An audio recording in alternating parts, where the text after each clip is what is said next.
Good evening, everyone. Um, I just had an announcement. Some of you might have heard. The president of the Board of Ed, Barbara Berkowitz's husband, passed away this past Friday. I just wanted to wish her and her family send my condolences, and I'm hoping that God should give them patience to go through these hard times. On a different note, I wanted to say that as the um, groundhog um, mentioned, spring is here. I'm hoping that this continues. The weather is doing very well so far. I'm hoping that the winter doesn't come back. Um, any other things that you guys want to mention? Okay. I'm going to go through the items. First item on the agenda is the safety improvement on Middle Neck Road at Piccadilly and Woolers Lane. A resident came in a few weeks ago requesting that the board considers making a no turn on red for cars that are standing behind the red light on Piccadilly as well as Woolers Lane. The other intersections on Middle Neck Road within the village, like a Hicks Lane, Fairview, and Baker Hill, already have such a no right turn sign. They're requesting if this sign as well be installed at corner of turning from Piccadilly onto Middle Neck Road and Going Wool's, north. right, Yes. and Wool's Lane going north on Middle Neck Road. Um, so to have no right turn from On 7 a.m. to 7 p.m. Well, that's up to the board when they would Right. like to. Because that's the one that on Baker. On Baker is 7 to 7. On Fairview and Hicks is 24/7. Right. One observation that I had, I don't know if other people agree. The plants um, the plants by the temple, I think they have grown a bit too tall. And I Talking think, about Piccadilly and Middle Right. Neck Roads.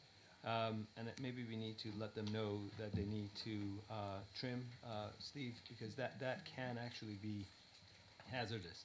I don't know if they're planning to push back the fence and bring in move back actually the plantations toward the building. This way you have a much clearer visualization.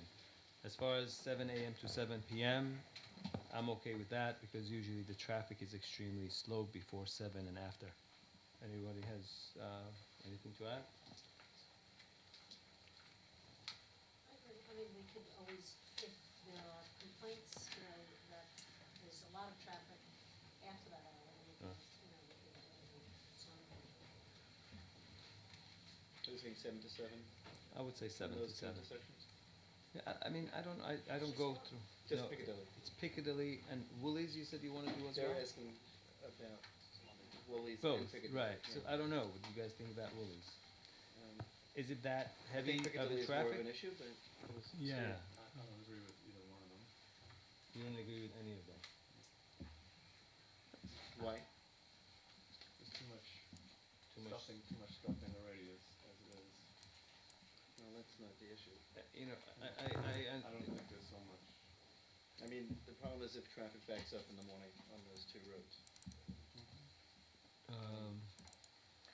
But I think most people from Piccadilly go left anyway. So In the morning. In the morning. I Don't, I see don't more, mind- I see more of a need of it on Piccadilly, because I think there's just more pedestrians. and that. And it's an odd shape, it's an odd intersection. Woolies at least is a T intersection, so you don't have the full way. The resident actually even came in. He was more concerned about, if you look at the picture here, if I can get closer, he was complaining about this curb cut that is actually cutting into the street and saying it's a very sharp curb Turn. cut. And he was asking if this could be trimmed in. We explained that. No, then people go 50. Exactly, we explained that we cannot do that. I don't understand. Trimmed in. It's a sharp angle. It's a very sharp angle, so. He wanted to smooth out. the- Meaning like it's more than it's less than 90 degrees. No. It's actually graded and it comes into the street. If I can, actually, let me just. Mayor's 90. right, it's less than 90 degrees. It's 90 It's an Less than acute, 90 it's an degrees. acute As you angle. could see, it's a Yeah. very, It's less than 90 degrees. Yeah, so the resident talked about rounding off that corner, but that would make people go faster. Yeah. correct. I would say if you get rid of those plantations, honestly, plants. I'm sorry, the plants, plantations, the plants. If you get rid of the plants on that side, you can actually make it a lot better because you can increase the visibility on that side. Okay. But we're not talking about turning from Middle Neck Road on Piccadilly. We're Middle talking Neck. about turning from I know, but Piccadilly the on thing Middle is Neck Road. that those plants that are there, those bushes, have grown too high. But this And is- when Well, you're trying to make a right from Piccadilly to Middle Neck Road, right? Mayor, I don't recall any plans by No, there's northern corner. plantings on the corner of the synagogue. In- But that's when you turn from Middle But Neck Road it's- into it's a- Piccadilly, not from it's a different Piccadilly on issue. Middle Neck Road. No, You're talking about two different issues. no, I'm not. You see, when you want to go right, you see, when you're going right on Piccadilly, you look left. The problem is those plants, No, You're you're talking about those- this area, it's You- grown out When of you want to control. And turn you can't- left, you look. When you Right, want to and turn it- right, you it have to could look obscure- left. It could obscure That pedestrians. obscures your view. If you get rid of those and you No, push them lower them. back or This lower area, them, is that the one that you're can talking about? increase your visibility actually a lot more because of that acute angle. You can Is see a there, lot more. is there a right turn on red allowed from Middle Neck Yes, onto Yes. Piccadilly? Yes. Mhm. but that's not the question. The There, question is out of Piccadilly. it is a question, okay? But nobody turns because when the light turns green, there's a lot of traffic that goes either straight from Old Mill Road directly into Piccadilly. So I have noticed that the vehicles actually don't turn right on red from Middle Neck Road on Piccadilly. So, two things. Number one, then it shouldn't be a big issue if we put a no right on red, just theoretically. On From Middle Neck Middle Road, Neck, making a right onto Piccadilly, I'm not sure yet, okay? That is probably going to just back up the traffic. But certainly, if one of those intersections, I don't know about Willie's, because I think that it's less of an issue because of the nature of the intersection. Piccadilly has an inherent problem with people making the right turn onto Middle Neck Road. Because it's an acute angle going north, okay, and there's a limited sight line to the south, it makes more sense in that location. You also might have people who are coming up fast to that red light, and a lot of people don't stop before they make a right on red. And the plantings on the corner could obscure, oncoming traffic or whatever it might be, or pedestrians, whatever it might be. I think if there's going to be no right on red for a certain time, I would think that Piccadilly is more of an issue for that. I think, but the question in hand is, should we put a no turn on red red from Yeah, Piccadilly Piccadilly. to We Macon Road. could also have a traffic engineer look at both intersections and give us an opinion, which I think might be in order. Also, while the board is looking at this intersection, there is a traffic, it's not a traffic, there's a sign here that restrict parking from here, from this pole, all the way through this corner. However, there's 2 spots here that are still available for parking. And during certain hours of the day, when there are cars here, it makes it very hard for the cars to make a right turn on Piccadilly. So the resident was asking if this Oh, because no cars are- parking, correct, they are, right. Why is it difficult? Because it's a narrow street, when they're making a right turn. I mean, the other cars are, if there are cars coming on that The- side, they can't make a correct. Because the cars that are going straight are now in the middle of the road. When there's a car standing right here behind the red light and somebody wants to turn right from Middle Neck Road into Piccadilly, it would make it very hard if there is another car already parked here, because the cars all, End up in the stand middle of back the up in street. the middle of the street. So That makes sense. another suggestion that they made was maybe we should move this pole, this traffic device, which restrict parking from here through the corner, all the way through and put it right here, or either further right here till they pass the driveway right here. So the cars that they're waiting to turn, they have enough room to stop behind the red light. I believe when the issue came in front of a board for the temple right here in the corner, A couple of the people, actually the residents, requested that, if I remember correctly, about last summer, and that was something that the board said they will look into. So if the deputy mayor wants to have the traffic engineers looking at it, that's basically up to the board. I don't mind moving that back. I mean, I don't know. Yeah, I don't mind eliminating those parking spots. Yeah. But as far as the no right on red, I don't think. Can we, it's a- can we ask, I don't know how fast we can do this, can we ask them to actually try to trim those bushes and see how the visibility gonna be? Yeah, I'm sure. I don't think it alleviates. Yeah, but meanwhile, we can get the traffic engineer. Well, they have to do anyway. So, Right, so let them do that and we'll Okay, take a look. so I will ask the building inspector to Right. inspect the site. And then we'll get a quote from a traffic engineer to start. Traffic this engineer? Okay. intersection. Okay. Comments on that? Yeah? Yes? Yeah, Ron, I need to come up front, or Please. can you hear me Yes. from here? No, we hear you, but people, the audience, Okay, well, at that point too, I can't hear all of you when I'm sitting in the back. So maybe you could all speak into the mic. we are. Benefit, hi, take your hat off. Name and address. First, you're mentioning no turn on right, on red? no right turn on red. No right turn on red. You mentioned bushes. I believe there's a state law that if you have any bushes that are impeding the site for somebody to make a safe turn, they must be trimmed. We have Yeah, we village just code, specified. we have village code for that. You have a village code. Yeah, Yes. yeah, that's what I So, said. but you would go and spend money on a traffic No, serv- no, no, no, no. No, no. see, because I couldn't hear All anything right, you had no, to. we said that those bushes should be cut anyway because they're impeding the visibility. What they're talking about is turning right on red or turning right north from Piccadilly to Middle Neck Road. Making a on left. No, no. Making a right on red. You can't Okay, make they a left can't. on red. They can't see because of the bushes, or Well, No. they're saying they would like to have no turn on red because the traffic that's coming from Pedestrian traffic is at risk because of the design of those intersections. and who are they? People that Petitioners, live in people that who- area. People who came in with a petition. Okay, so we're not going to Residents. put a no right on red because we can't see because of the bushes. No, no, no, no. That's a Ron, different Ron, story. Two separate things. Fine, no, I got it. No. Second question. If people have been in a situation on Piccadilly, what happens is you got people parked on the right where they're talking about removing the sign for parking, which is kind of crazy in my eyes. If the people coming westbound on Piccadilly moved over to the right after they passed the parked cars, people coming down northbound making a right onto Piccadilly should be able to make a turn. You're right.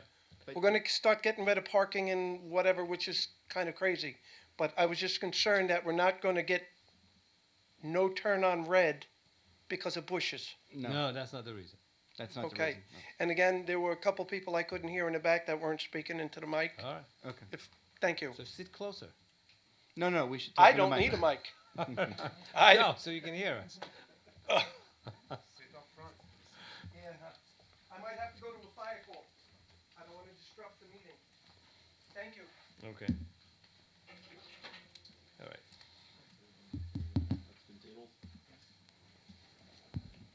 Mayor, it's my understanding that there was desire for advice of council. Right. Before we do that, I know that is going to be a long, possibly a long meeting. Do we have anyone here from the A, B, C, D, E, F, and G that we can possibly hear very quickly? Or is there any, do we have, I don't know if anyone's I here. believe Dr. Abraham is here, 5, 4, 3, 2, if you would like to have him. Right, okay, so we can see, if the board doesn't mind, we can just hear them quickly and then we move to the, okay, Quickly, huh? yes. Okay. Yes. Who is, Am I who gonna is A? Comment from residents B. regarding I'm B. you. I'm A. Yeah, so A, please. 3 minutes, please. What is the? Ah, yes, all right.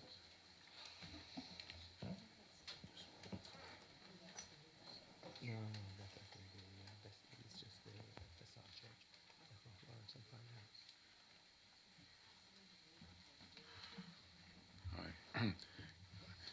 Carl Abraham, 3 Baker Hill Road, Great Neck, New York.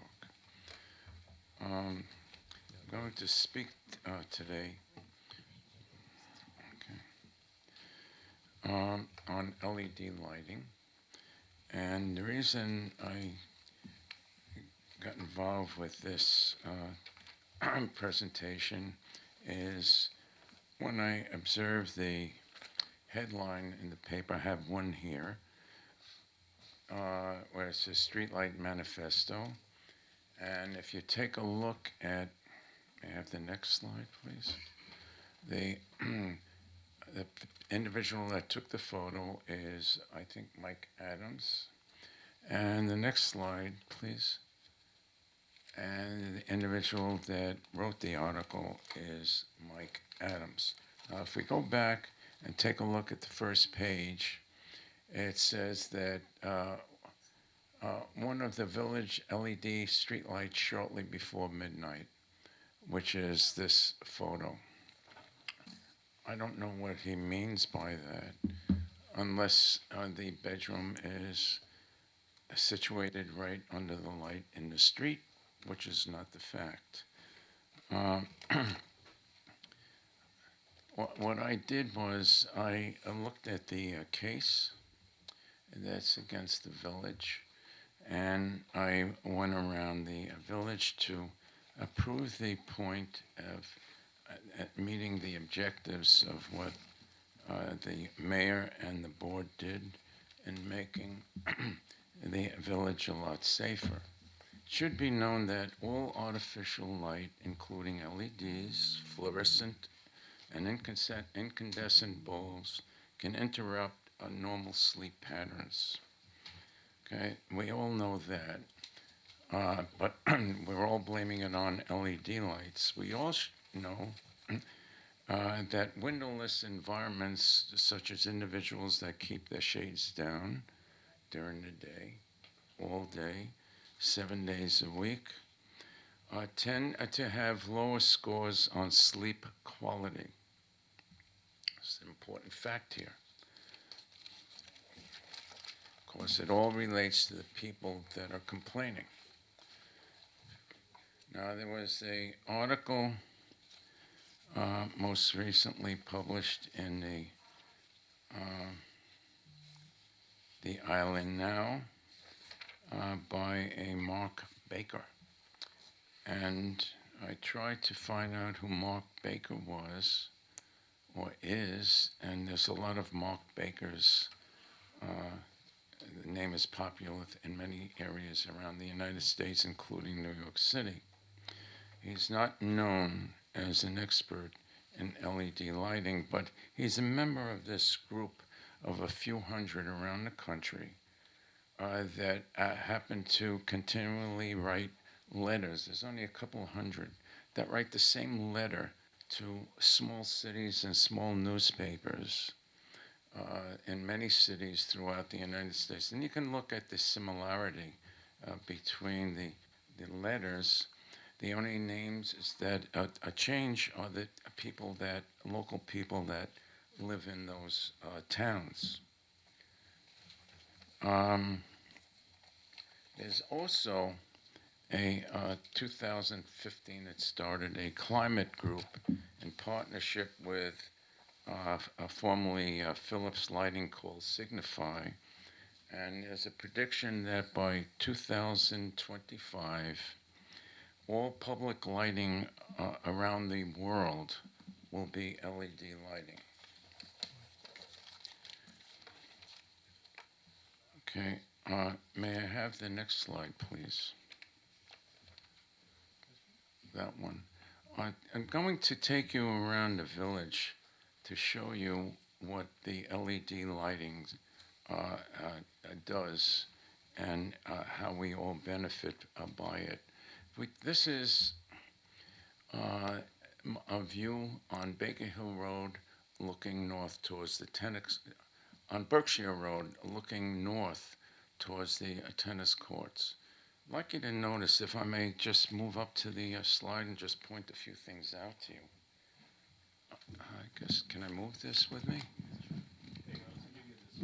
I like this one. I'm only kidding. Can that, I'll just use this one. Okay.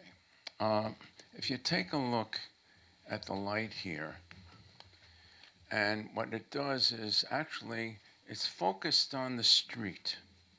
It's not focused on any of the the residential homes in the area. If you take a look at this one, now you have to understand that on my mobile phone brings out a lot more light than you actually see, and it was very difficult to actually take photos of what I was looking at. There seems to be more light uh, on the residential homes than I actually see, because if you look at the residential homes that are in the area, you'll see that the lawns, it doesn't go past the lawns, and that's the way the light is. The street lights are for the street and part of the sidewalk. May I have the next one, please? That's the next one. And this is another photograph of the light. And what I wanted to point out is this is the home in back of the light. Just don't recall where this was. Okay. This is the light across from the tennis courts, excuse me. And if you look at the light, the plume of the light, it's now on the street itself. And if you look at the homes, there's no direction to any of the homes. Next one, please. What number is this? Okay, this is the uh, uh, uh, tennis courts on Croydon. Now, if the lights along the Croydon would interfere with anything across the street, the tennis courts would be lit up.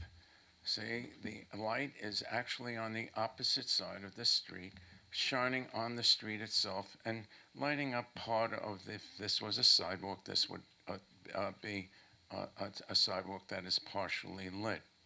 May I have the next one, please? This is another view of the tennis courts directly across the street from the overhead street light. Now you notice there is nothing back there that is reflecting from any part of the street light. May I have the next one? Now if you go on Essex and walk to the side of the tennis courts, just to prove my point, and I took a photograph directly into the tennis courts, there's no evidence of this light spreading across the street onto the tennis courts, which is a low area. I'm not even talking about a residence which would have a frontage here. And you can see that there's nothing here that is lit up or reflects from the LED lighting in the streets. And there's several street lights along Croydon. May I have the next one, please? Okay, this is a relatively new house on Radnor. And it was not new, it was just rebuilt. And the tennis courts are across the street. There's one street light directly above to the right of this house. And if you notice that there's no reflection on the front part of the house. Okay, nothing on the lawn. May I have the next one, please? Well, we're familiar with this house. This is one house in which an individual has complained quite a bit before the board that she can't sleep at night, that it's bothering her sleep. And this is 68 Radnor, 67 Radnor, excuse me, 67 Radnor. But let's look at this first. Let's look at the incandescent lights that surround the house. Okay, and if you notice that the lights are reflecting off the front of the house, the street light is coming down onto the street itself, and it doesn't spread anywhere near the house itself. You can see this is all dark. So you're saying that the light that's on the house is from The house her- itself? her own house, Okay, all these years. right, okay. And if you notice, and I've been walking past this house many times, I walk the dog on that block sometimes, the shades are always down also. And if you notice this street, it's like Christmas around here when all the lights are on, her own house. And may I have the next one? Okay, now you can see that, you see this reflection here? This reflects on her house, and this is her bedroom area. And I have never been in the house, so I'm assuming this is the bedroom because when she sort of goes up at 9:30, 10 o'clock, and that's when I walk the dogs, the lights go on. And so I know she's not going into the living room. So anyhow, or a husband. And they're nice people. I've known them for many years. I guess close to 30 years. But I'd like you to look at all the incandescent lighting around the house. And then there's lighting around the other side of the house. So this side of the house is lit up. Okay? May I have the next one? Okay, this is the light across the street. I'm across the street now, directly across the street.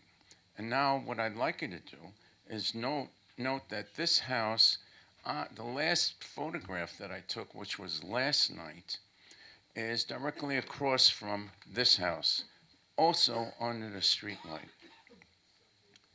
Now, if you notice the house, let's look at the front of the house. No, right there. Are you changing this? Okay. Anyhow, look at the front of the house. There's nothing being lit up except where the incandescent lamp is. In Okay, fact, the may I lawn ha- is dark. Pardon me? I'm noticing the lawn is dark. That's a good observation. Good. May I have the next one? Thank you. Okay, take a look at it again. I took different views. Here's the light coming down, comes onto the street, nothing onto the neighbor's area whatsoever. And there's only this part lit up, and you notice that this is dark. That's the bedroom area. This is dark as well. May I have the next one, please? Okay, this is another view Okay. on the, oh, yeah. I can't discern where this was. This is Radnor and Croydon. Oh, yes. This is the house on Croydon.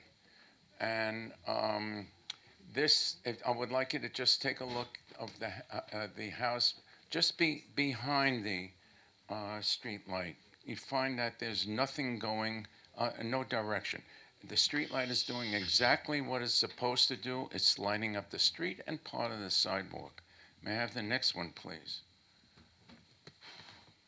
This is the area, I forgot the name, I live up the block. My wife will tell you, I can't remember one name from another on the streets. But this is the street that's a dead end, and this is the parking lot that leads to Everfresh in the back. There's a door here. But this is the light that's coming down. Look at the left and the right. There's nothing that is lit up from that. Okay, may I have the next one? Okay. This is the 67 Radnor again. This is the other side of the house. This is the bedroom light on. This is the incandescent light over here, lighting up this part. Next one, please. This is south of the 67 Radnor, and this is a street light. Take a look at the houses behind it. Take a look at this house. There is no interference by any of the LED lights. May I have the next one? Same picture. This is another view of the house from a different area. Go ahead, keep going. Next one, please. Oh, this is on Colgate. Okay, it was raining that night, and this is the light in front of 48 Colgate, which is the plaintiff in a case and being handled by a divorce attorney. Okay, it's a nuisance type of case if you take a look at all the evidence that's being presented. Here's the street light. It's lighting up the street. May I have the next one? Okay, this is a better light, and if you notice that you don't see all this lighting here, when you use your eyes in contrast to taking a photograph. But you see it's doing its job here, it's lighting up the street, and whatever is here is minimal, and you can see the lawns in the front of and the houses here are all in the dark areas except where you have incandescent lighting. May I have the next one, please? This is 48 Colgate, and now you can take a look at the house. This mic. Yeah, okay. And you could take a look at the house itself, and you take a look at the lawn. The lawn's over here, and you can see that there's no real light coming into the house. And this is another house where the shades are drawn all the time as well. And just remember what I said previously, that there's an imbalance in the sleep when individuals don't allow light in, okay? Because the rhythm is consistent, there's no change, okay? There's no rhythm. May I have the next one, please? Take a look at this one again here. This one depicts it a lot better. You can see it's relatively dark here. It's right in front of a house. This is the street light, and this is what the plaintiff is complaining about, that it's bothering her. And the photograph that was taken was a fraudulent type of photograph to say that an individual who has an alleged case against the village is looking at this light at midnight. It's totally false. Okay, and you can see this is the only light that you see. This is all dark. Okay, may I have the next one? When he's done. Pardon me? That's my concern. Yeah, okay. He's on the agenda, so he's not limited to the 3 minutes. Okay. Anyhow, this is the light south of 67 Radnor, and you can see this is the street light on Baker Hill Road, and you see the street lights. Every area around here is dark. There is no residence that is lit up by the street light. May I have the next one? Dr. Abraham, do you have many more? Only about 400. Okay. No, yeah, no, I just have a few more. Okay. Is that all right? But I think it's important that you see this, because okay. this documents everything that is alleged. Continue. Okay, thank you.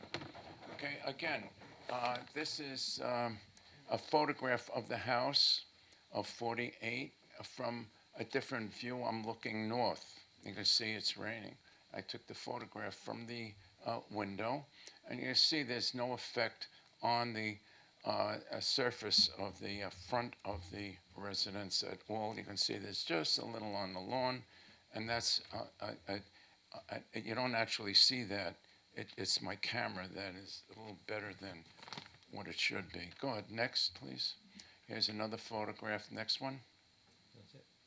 No, it's not. Oh no, this is important, because this is a photograph of the house. I can actually see it in my photograph, and when I sent it up, I guess it didn't come through. But this is the view of the house that doesn't have a light on in the front, directly across the street from 67 Radnor. And there is no light whatsoever that is emanating from the LED light in the street to across the street. Just to let you know that what we're doing, what the LED lights are doing, it is correct. And it's doing nothing, there is nothing but nuisance or pollution from the incandescent light that is on the lawn at 67 Radnor. Okay. Thank you. Thank you. Oh, thank you.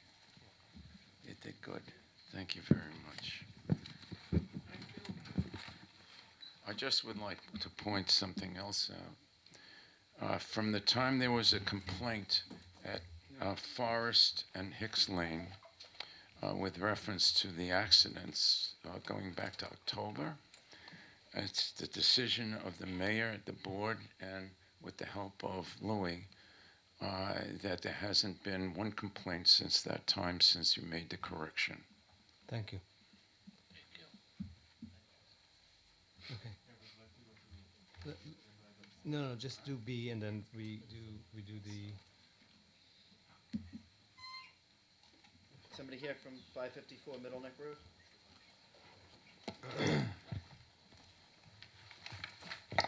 Good evening. My name is Husheng Nechatheim. I'm the engineer for this project. This project is installing. That's a picture of this. We're just closing using a canvas the cavity that is in front of this building. So the garbage and leaves would not come into the door. Could you show where that is? It's north Next to of the, the bakery. next to the bakery. It's That north of door? the bakery. Okay, so what are you doing there? He wants to put a canvas vestibule. Ah, okay, fine. That color? This is the actual color when we printed it. It's just, burgundy. The is color this- is burgundy. this is for year round? Yes. It is, but I just think it's too dark. It's also, I don't think it's a year round, those vestibules are used It's in for winter, winter, like in Bistro, to, Right, you know, he's right. I mean, to prevent cold. This does is it not have a permanent to? No, structure. he's doing it for leaves, but even leaves still, It's you know, not a fall. permanent structure though. Yeah. Can we get advice on this one too? You done with the presentation? That's what it was. Yeah, we have some of them in the village. Some of the restaurants We have have it. one restaurant that has it. Yes. Yeah, but it's not year round. Yes, it is here. No, it's No, no, he takes it out in the summertime. No, spring. Yeah, well, He does take it out. It's only there in the springtime, for the winter months. It goes up in November, it comes down in April, maybe even March. So, Yeah. Okay. So just give a few minutes. give us a few minutes, okay? Fine. Calling for an advice of council. All in favor? Any opposed? Here. That was good.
Make the motion to come back to the meeting.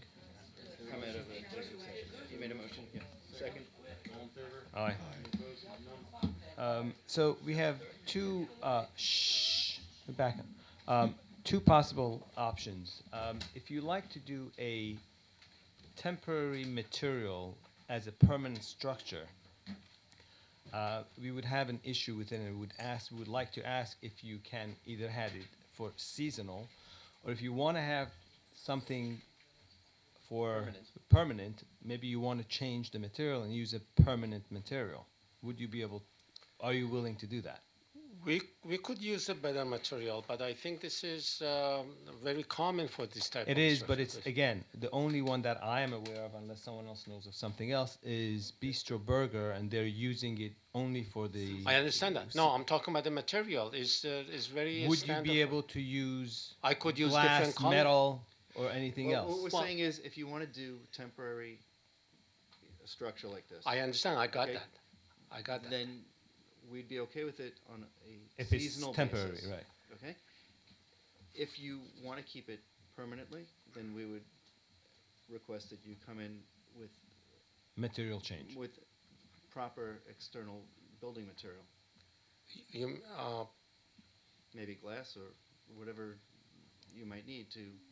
well, the glass is. You mean like to even make the roof out of the top I of it don't out know of it- glass? I- Is, That's up to is you. it breaks. I'm not. It's not as durable No, you as don't have this. to make that. I mean, we're saying you can make it glass, or you can make it metal. You can have the roof and a plexiglass. Roofing material. Anything you want. Just not this material. I could do that. It's not, but I don't know what advantage that It makes it brings to nicer. the table. This is a temporary material. Canvas. We don't have You're going to have canvas a doors. permanent facade on your structure that is a temporary structure material. So what we're asking is, That's not, it's not, I don't think this material is temporary. If your question is, would it work for 30 then years? we No. should just make but- buildings out of this material. I'm sorry? Should we just make buildings out of this material? Well, they make the tents out of this material, but that's not the point. I don't think the subject of the material is what is bothering the most. So I tell you, I think what Bart and I said, and I think the board, I'm assuming the board also agrees. The material is used for temporary structure. We would like for you to use a material that is used for permanent structure and make that vestibule a lot nicer, because this would not be as nice as a metal glass or a metal or a glass door that you put there. So we have to also approve something that is going to actually look nice for the Middle Neck Road, right next to the bakery and right next to the other building. We would not like to have a tent in the middle of the two It's buildings. awning material. Or awning material. And it does have a I mean, you can make it has that a useful life. right. You can make that area a lot nicer. You can use the same material that you currently have and push it out, and then have the same kind of a material door or glass door or something else right in front, and push the whole door out. We're okay with that, with the whole vestibule. He, well, he's I'm an the engineer. Don't That's worry. not the problem. I just want. I could even put the You can storefront in give your front of card it. to him if you like. I even I can put the storefront just like it is, and bring the whole thing out. Forward. Right. We don't have a problem. Provided that, Right, I understand that. I understand that. You have no problem if I file it with different? Okay. I think it Okay. would look nice. I mean, honestly, an awning, this material may look nice for a couple of years. It fades, it tears. People could walk by, kids could walk by with a pen and poke it. This is not a permanent material. It's okay for temporary, for seasonal use, but, The application started out as seasonal, but it was changed to permanent. Right. So as a seasonal, the material's fine, not permanent. See, if you look at the door that exists right to your left, Right. I think that is the bakery. If you have, well, no, that door, right? If no, the one that he's highlighting, right? Yeah, that's the Right. staircase. If you move, if you have something similar to that over there, with the same kind of a look, you actually make it nice. Maybe you want to use a different color so people don't think it's the same building, but that's really your choice. What we are asking is to present a better material so it makes it a more beautiful building rather than putting a tent material and having a temporary material for permanent structure. Okay? Uh, we, of course, I relay the message to the building owner. Um, but even if I come up with a different material or things, I need to come back Yes. before the board again. Mhm. Show it. For facade review. All right. Thank you. All right. Okay. So we're going back to 733.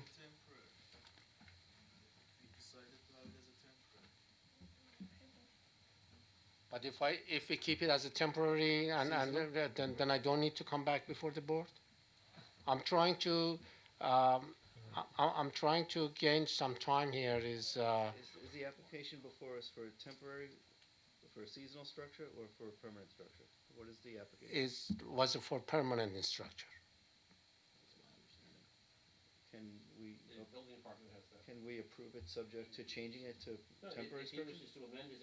No, I just want to see the different option. Like, could If I you go wish to to my am- client and say, oh, if you want to use it as a seasonal, they trying would to- allow you to do this, but if Yeah, you but then want we to have keep to say it, from which month Right, I to wanna which k- month.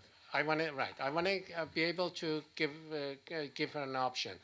Say, if you want to use it as a seasonal, they would accept this. If you want it as a permanent, then we have to think of a different construction material. That's what I'm asking. Right, and if it's seasonal, we'll have to have it in writing, an agreement, how long it's gonna be up for. It's going to be we're here again in 2 weeks.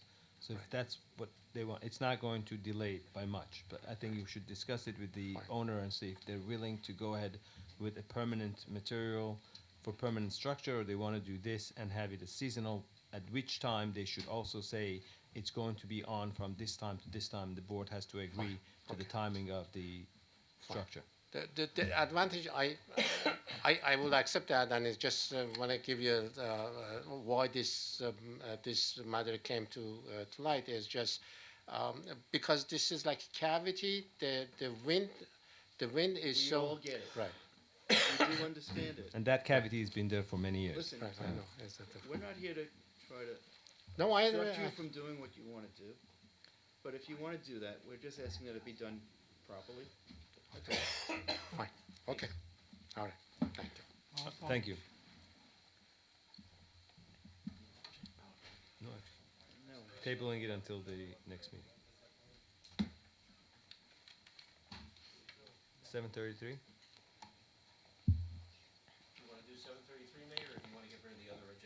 Well, I think the other agenda items, if no one's here from those agenda items, we can just do that after we're done.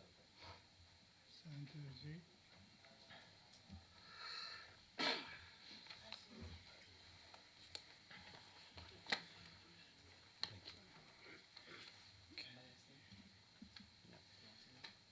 Good evening, Mr. Mayor, members of the board.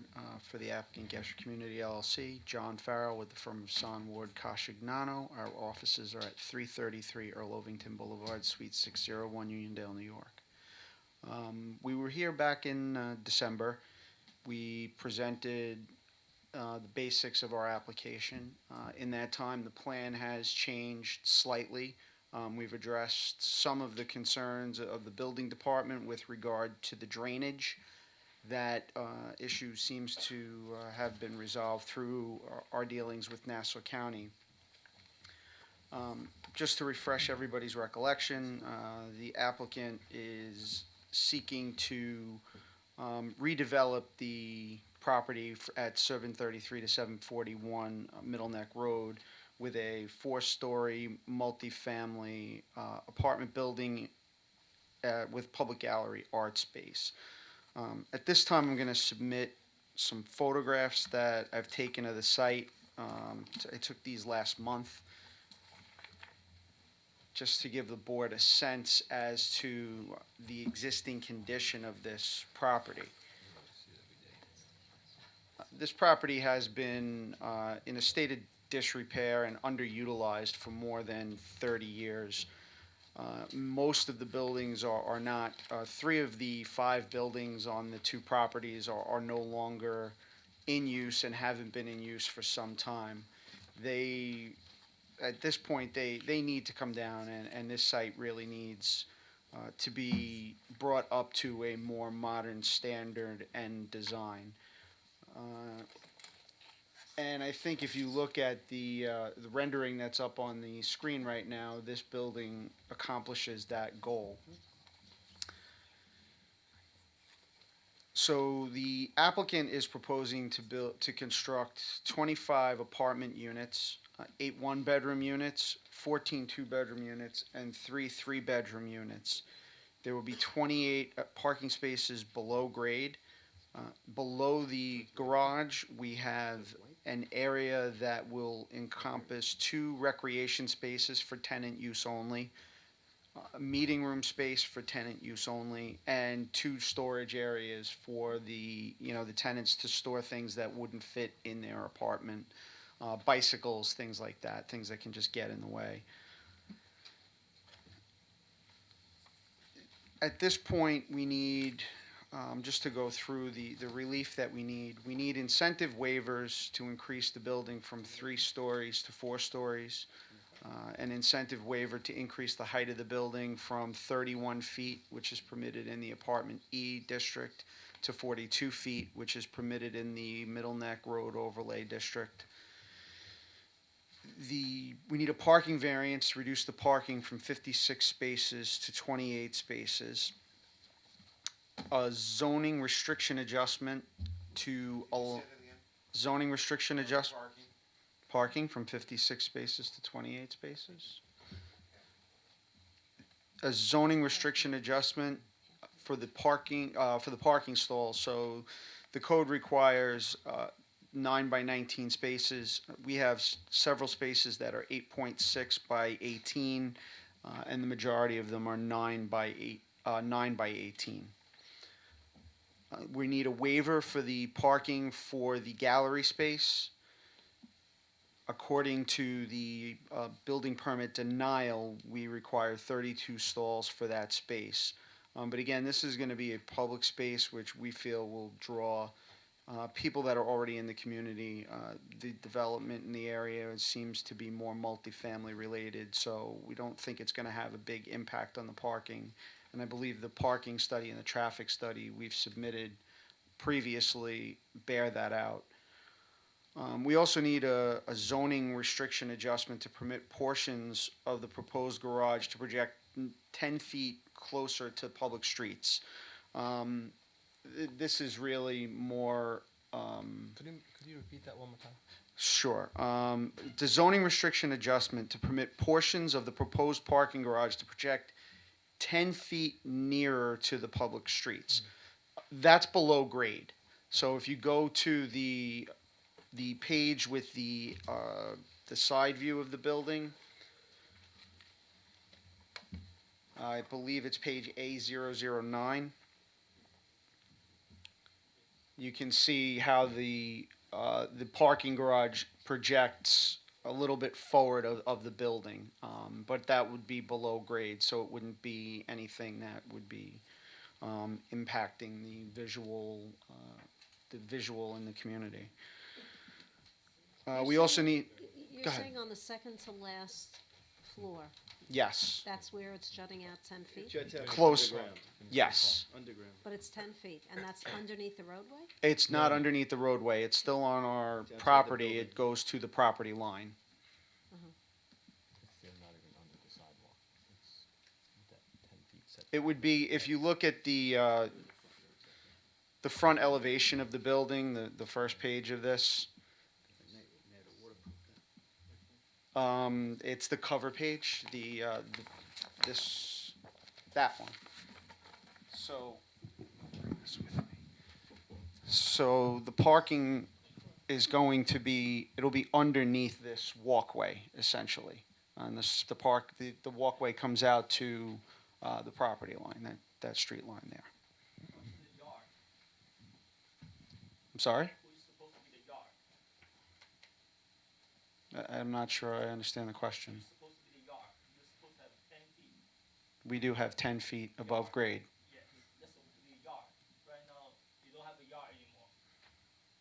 Well, there isn't a yard at the existing site.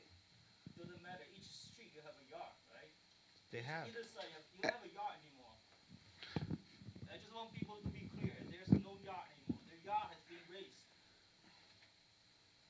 What is the yard? I don't understand. The Yeah. point is that the garage is not fully underground, and as a result, the projection is eliminating the Are you yard. saying that because it's which is- raised by 2 feet, that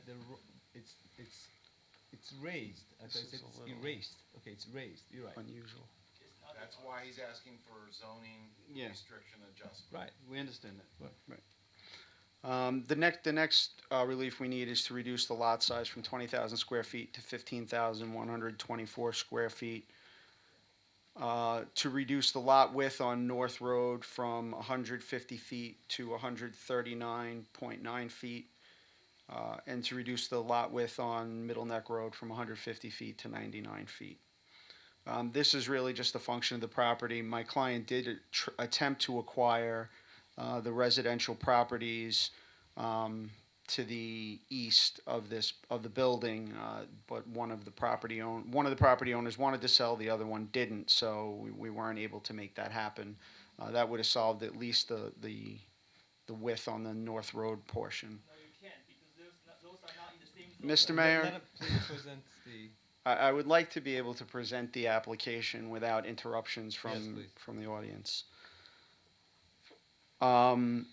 So the next one is a little bit tricky. There's a call in the calendar to reduce the rear yard setback from 25 feet to 10 feet on the east side of the property. I went through the village code today, and there's no real definition of what a front yard is or where the front yard should be determined. It doesn't say the front of the building. It says front of the building between the front building line and the front street line. That doesn't really help you when you have a situation like this with a corner lot, because you really have two areas that would be considered the front yard. So where does the rear yard come? I would argue that both of these are actually side yards because we have two front yards. The front of the building, it has an entrance on Middle Neck Road. It has an entrance on North Road. I think the only logical way to review it, without a clear definition in the code, is to say that they're both side yards. Why not to say they're both front yards? Whether I say, well, I can say they're both front yards, but the difficulty is determining the rear yard for purposes of determining whether or not we require a variance on the east side. So if the east side yard is considered a side yard and not a rear yard, I do not require relief from that section. If it's determined to be a rear yard, then I would need the relief. I would submit that is a side yard. An alternative argument to that would be that if you review the Town of North Hempstead Town Code, they provide a pretty clear definition of a front yard. And it really says on a corner or lot, the exterior wall where the main entrance is established is the front of the building. In this case, the main entrance is on North Road. That's where the residence entrance would be. That's where the residents will enter and exit the building. That will be the primary entrance for this building. That said, the east side would be a side yard, and the south side would be a rear yard. It would make the rear yard from 25 feet to 0 feet. However, if you go down Middle Neck Road, you'll notice that a lot of the buildings are attached, and there are 0 setbacks for those buildings where they share party walls and things like that. So, I would submit that in either case, I think it bends towards giving the benefit to the applicant here and determining that the east side is actually a side yard and not a rear yard.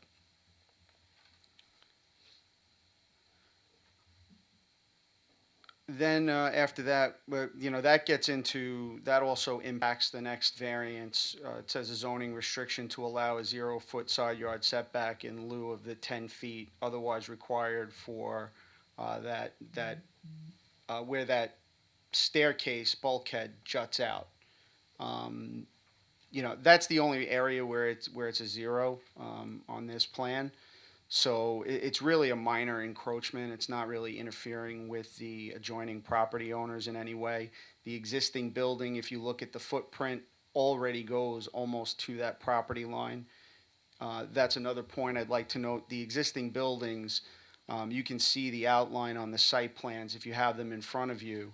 Those buildings are outlined and they're already closer to the street than what we're proposing here. So we're actually improving the existing conditions. The final zoning restriction adjustment we need is to increase the building area from 60% to 65%. It's a 772 foot adjustment. It really helps make the project viable. To cut 772 feet out of this building would really result in the loss of a unit. We feel that all the relief we've requested. Where would the 772 feet be lost? We would have to basically remove a unit over the course of the whole building. Where would you be removing the 772 feet? Where are we talking about? Well, Side yard? we would have to adjust the building. 772 feet is not a lot when you consider the length of the building. I'm asking you a different question. Okay. Where is the 772 feet? Is that the side yard that you're talking about? There's no, I mean, I can take. Where is the 772? Or is that just the total bulk? It's just the total bulk. The total bulk is 772 square feet over. If they go from 60% to 65%. If I go down to 60%, it's only 700 square We're feet. mixing terminology. The request is for building area, not floor area. Okay. Floor area is the entire bulk of the 4 stories. Building area is the pancake of just one level. So the request for 772 is just the pancake covering the site. Got it. It's just the first, whatever the. It's the footprint. It's the footprint of the building. So you're asking for 771 Yeah, point something, Right. 0.8 over. foot, but that's times 4. No. Just the footprint. Just the footprint. Yeah, but then So we're it talking about two different- increases. We're in two different places. No, but I understand, but that increases the size. But The increase in the size came because he reduced the side yard setback. Well, but Yeah, but We'll get to all that. comes the together. mayor's point is correct, Mhm. but you're going to the other category. So the request Right. is for the building area relief. Yes, if you multiply that times 4, if that's the correct number, then that is the total amount of square footage for the entire Right, building so- that would be right. added, which is not what they're asking for relief from. That would be floor area, Footprint. Right. Yes, if it was multiplied over every floor, it would be floor area. This is just the footprint of the building. When you think about a building this size, 772 square feet is not a significant amount of space. So I would submit that it's a minor request. I went through the cost benefit of adding the 4th floor. The last time we were here, we submitted, information to the board that demonstrated that the benefit to the additional floor would help make the project turn a small profit, especially in the early phases while they're still paying down a construction loan and mortgages and things of that nature. Again, the small profit was approximately $20,000. But when you're operating a building this size with this many residents, things go wrong all the time. It would be very easy for you to spend that $20,000 in profit on unexpected, expenditures, whether they be leaks or cracks or some kind of superintendent services. Maintenance alone, just cleaning the floors and keeping up with a building of this size, the landscaping, he's going to be running a very tight margin. So the additional floor will really help add the additional, monetary benefit that would allow this project to be constructed. If you look at the picture, this property has been, basically underutilized for many, many, many years. Before my client's ownership and through his current ownership, while he tries to make this project come to fruition, there's really no point in doing any work to the building until we can get funds and start construction. And until we can do that, it's really just going to be an eyesore that sits here. And if my client's not successful in this project, he'll probably sell it to someone else at a significant loss, and that person will be here before you, probably making the same pitch for the additional stories and the additional height. Because it's really, when you're talking about a property like this, that's the only thing that's going to drive it economically. In terms of incentives and benefits to the village, we have a report prepared by Golden Gate Bapaz Construction Inc. That shows the public improvements that my client intends to make to the property. He's going to add $76,000 worth of landscaping. He's going to add public benches for the public, 3 public benches in front of the property. He's going to add, which is apparently a very hot topic, LED lighting adjacent to the property, which it comes at a cost of $61,600. And he's also going to do remove the existing sidewalk and replace it with brand new sidewalk at a cost of $95,000. So in total, he's doing about $250,000 worth of public improvements to the site. I'm going to submit this for the board's review. That's not an insignificant expenditure. And I think, it'll certainly enhance the building in a way that will make it more attractive to the surrounding community. If the board has any questions, I'll be happy to The lowest answer. level, Yes. is that also a parking garage? No, the lowest level we're using, it's going to be tenant space. So you're going to have 2 recreation spaces for tenants and their guests only, a meeting room for the tenants and their guests only. Where is that?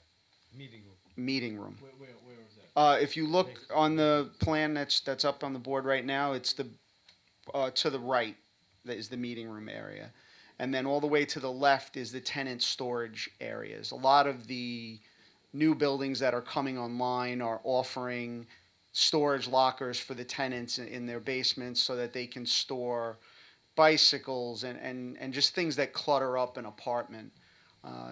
It's a really nice amenity to be able to offer, the residents, and that's the way these apartments are going now. It's all about amenity space.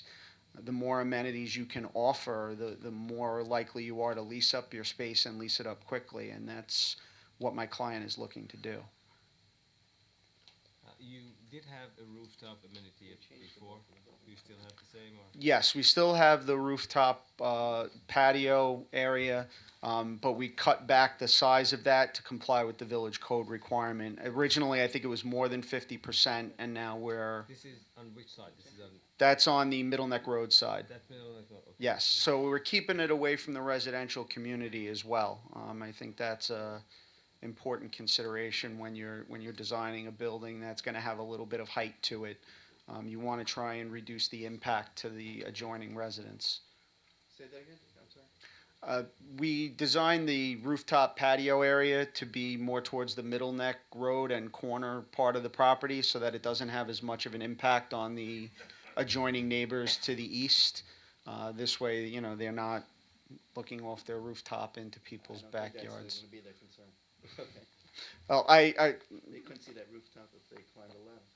No, well, no, I'm talking no, about people from the the rooftop can tenants look looking into their yards, Okay. which I think would No, be. swimming pools that are on that side.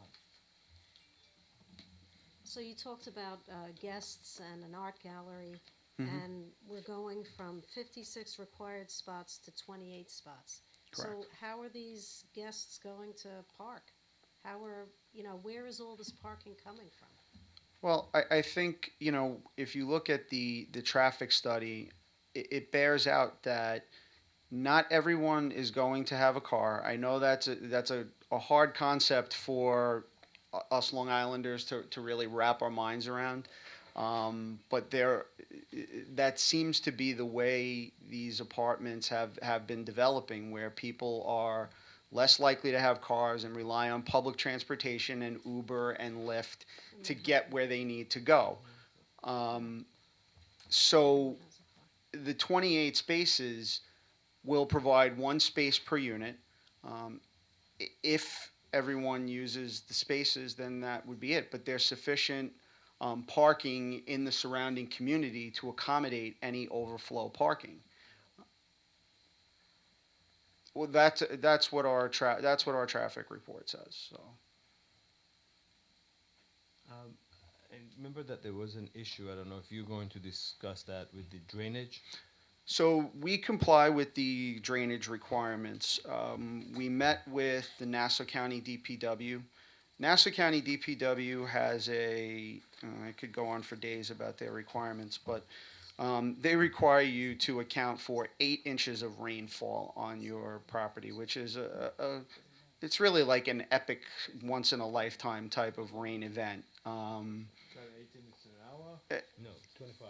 24 hours, 8 inches in 24 hours. I mean, it's supposed to rain for the next 3 days, and I think they're predicting we're going to have 3.2 inches of rain over the next 3 days. So it's really a substantial amount of rain. You can get a waiver down to 5 inches with the county. So what we did is we designed our drainage system, which I can bring our engineer, Gad Ashuri, up to actually probably describe it more intelligently than I can. So if you guys just give me a minute, we'll bring him up and let him explain the drainage.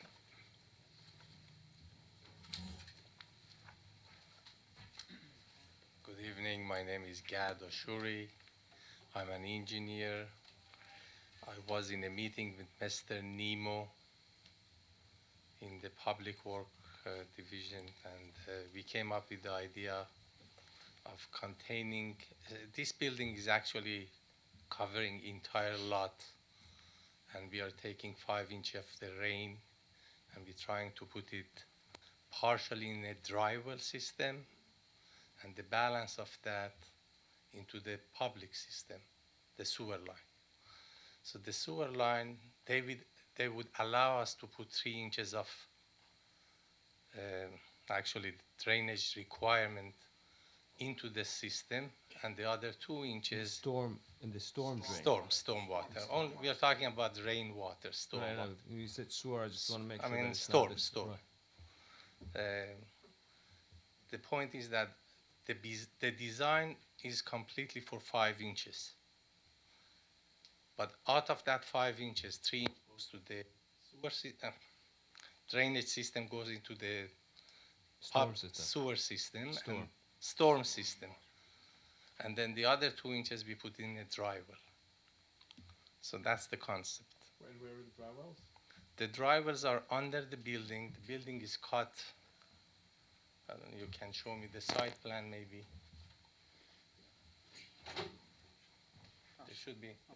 There should be a dry well shown there, but it's not. So if you look right here, there's a dry well.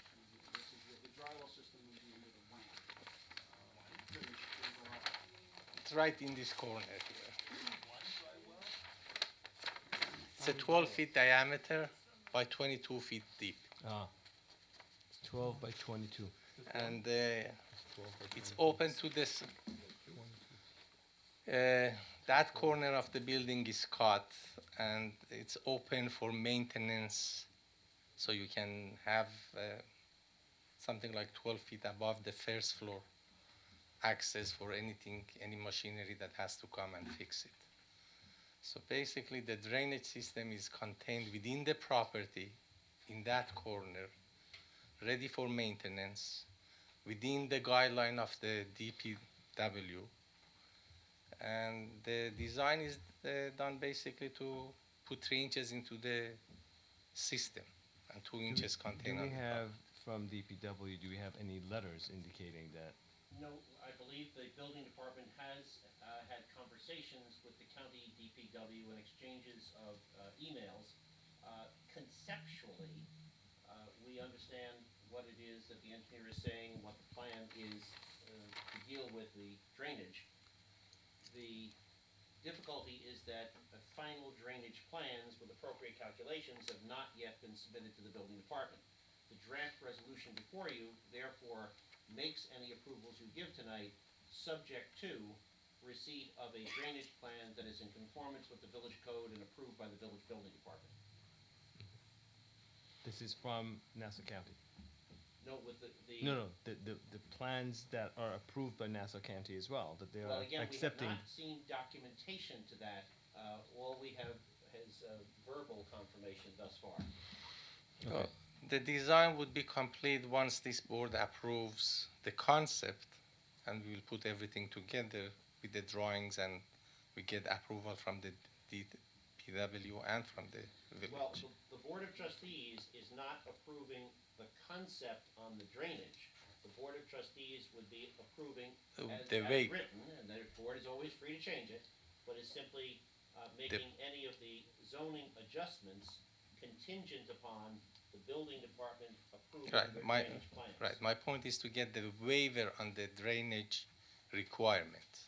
If we can get the waiver on the It's not necessarily a waiver. The way you've described the system, we've had discussions as to whether or not that will constitute compliance with the village code.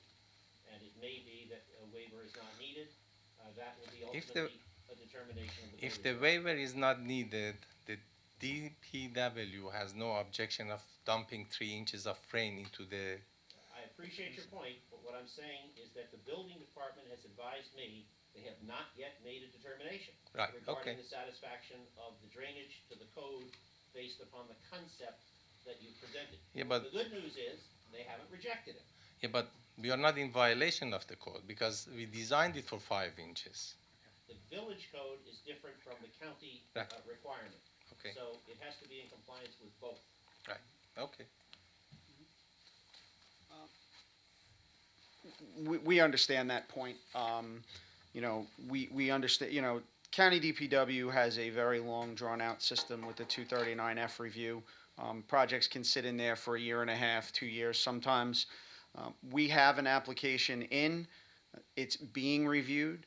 They do have preliminary meetings where they will give you a verbal, you know, that they approve of a conceptual plan, but they won't generally give you anything in writing until it's run the gamut in the 239F process. We understand that the village has concerns about the drainage, and we are amenable to, and if the board is inclined to grant the application, making it subject to us proving compliance with both the village code and the Nassau County requirements. But in all, we believe we can account for 5 inches of rainfall in a 24-hour period with our conceptual plan, and we believe, based on our conversations with Nassau County DPW, that that plan will be approved. Just for me to, again, be clear, you're going to get 2 inches in the storm system, not in the storm system, sorry, 2 inches in the dry well that you currently have, that's 12 by 20 feet. Right. 20 feet deep, right? 22 feet. 20 feet deep, 12 feet 22 diameter. feet deep and a 12-foot diameter. And it's big. And then the rest, meaning if it overflows, that overflow will go into the storm drain of Nassau County through a pipe. Yes, we will run a pipe to connect the system underground. So if that, let me ask the building department, if they can do that, if they can go ahead and put the I can't believe that 2 inches, 2 inches of rain. 3 inches. Wait, I can't say, wait, I can't say that, I can't believe that 2 inches of rain adds up to a structure 12 feet wide, 22 feet deep. It depends on how fast it falls. That's the calculation. I know. That's their calculation. It's just That's- unbelievable yeah. amount. It's an if it unbelievable falls amount. if it falls in a 20-minute period, it'll fill. And it'll take a Okay. long time to leach but out. Now, just forget that part of the conversation. So if they can actually take this 3 extra inches of rain from that overflows from this 22 feet mega structure, they can have a pipe that takes it to the sewer, not the storm Storm drain. drain. I keep saying sewer. Storm drain. Would the building department be okay with that? If the DPW says that they're okay with it. Respectfully, Mayor, that is precisely the question that the building department has advised me is under their study. They have not reached a conclusion on that point. Am I correct? And we Okay. have so advised the applicant. We just, that the building department has not yet made that determination. It has to be compared to the village code requirements. We have to see the plan itself, where the pipes are going to be connected, whether they're going to interfere with any of the pedestrian traffic, because those drains are located right there at the corner. There are a number of factors. The building department has advised me that it's not possible to yet say with any definition that they will or will not approve that concept. We have one point of clarification. Let me clarify something. The building is on the property. The property has a roof. You can collect, and this is a practice that you do in all 5 boroughs. You can retain the water on the roof with the pipe coming down, and then you dump it into the storm water system. It's a sewer line to me, but it's storm water system. You can retain that in the roof. You can retain that money. The volume that is here for 5-inch rain is being retained for 3 inches going directly to a storm system, and the other 2 inches going to dry well. You can divide this any way you want. You can take 1 liter coming down 1/4 of the square footage. You bring it to 2 inches dry well, and the other 3 can go someplace else. You can also do a swimming pool down in the basement. Bring the water there, store it there, and then dump it according to what you want. So the concept is easy. Where to hold it, it's easy. Okay, well, I guess that's something that the DPW and the building department has I think to that come into. they don't care where you retain the water. I mean, I don't think village has any objection where you retain it. As long as the 3 inches goes through a system into the storm water, Right. and the DPW gets his money for that amount, they don't have any problem. The other 2 inches going to dry well system. Okay, so, all right, so I think that's gonna be under study, and if everything else goes okay, we can just give that as a contingents too. Okay. Anything else we're gonna talk? Any other questions about this so far, or should we go to the facade? Well, can we talk about the size of the footprint increase? Sure. Since the last time you came here, something changed? As far No, as the footprint of the building? not at all. You gonna go from a 25-foot rear yard to a 10-foot? We did? We increased the... Okay, I'm gonna have to bring up my architect to address that. Thank you.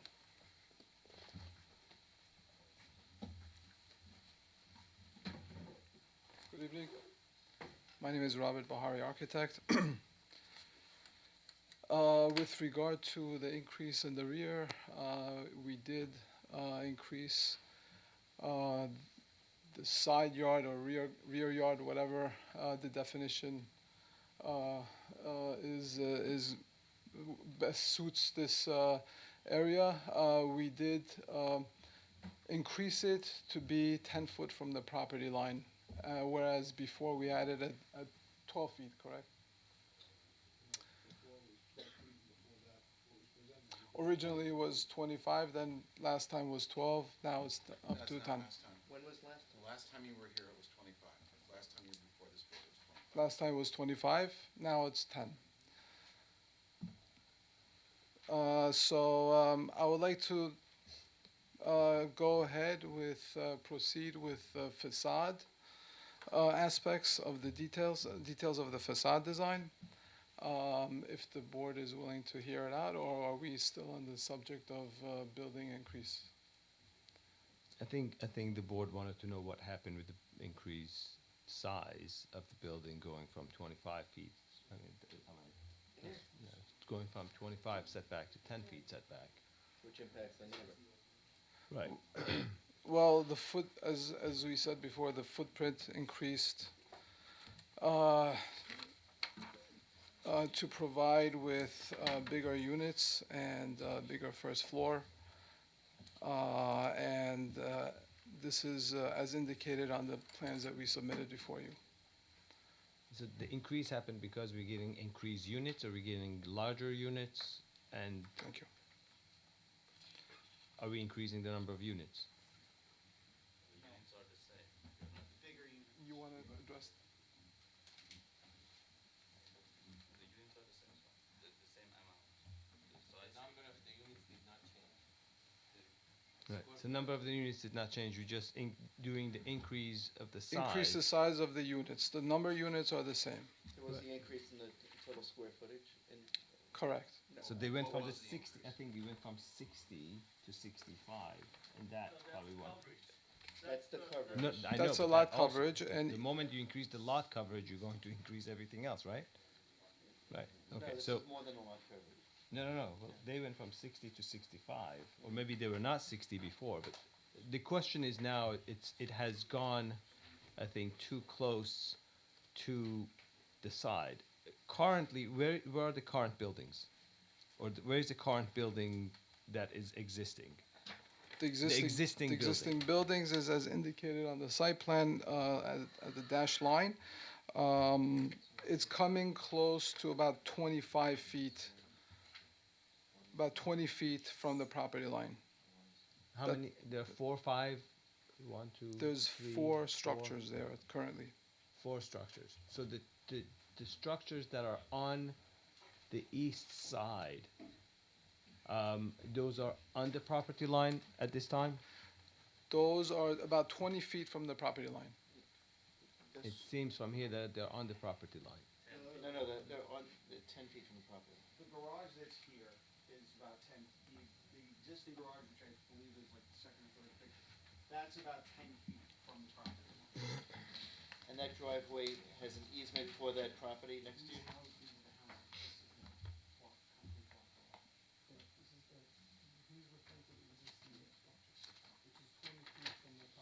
No, and the garage.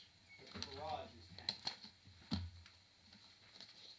And the driveway to the left of your proposed four-story building is on your property, but the neighbor to the east has an easement? Correct. So, Dr. If you see, this is That's what I was trying to find. the third So, picture. so this picture here, this is right now the farthest that you go. Yes, farthest that's the east. farthest east we go, Right. which Is about 20 feet from the property line. No, that's not.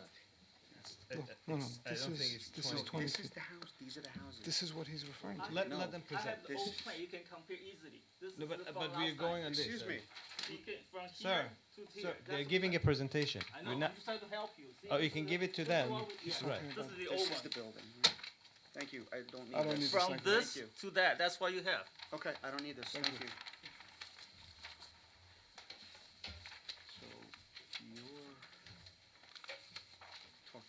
these two. Right. He's talking about this, Who owns the driveway? which is down here on the street. They own the driveway. We own the driveway. The But there's building- an easement. There's an on that easement to driveway. share the driveway with the neighbor. Uh-huh. Okay, so, right, so my question is, the building that you're proposing now, is it replacing this building going upwards? Yes. Or is it more to Exactly. the east, more to the west? It's exactly at that wall. It's exactly at this wall. Yes. So this wall is going to disappear, and you're proposing a four-story building Correct. at this wall, Correct. right? Correct. Okay.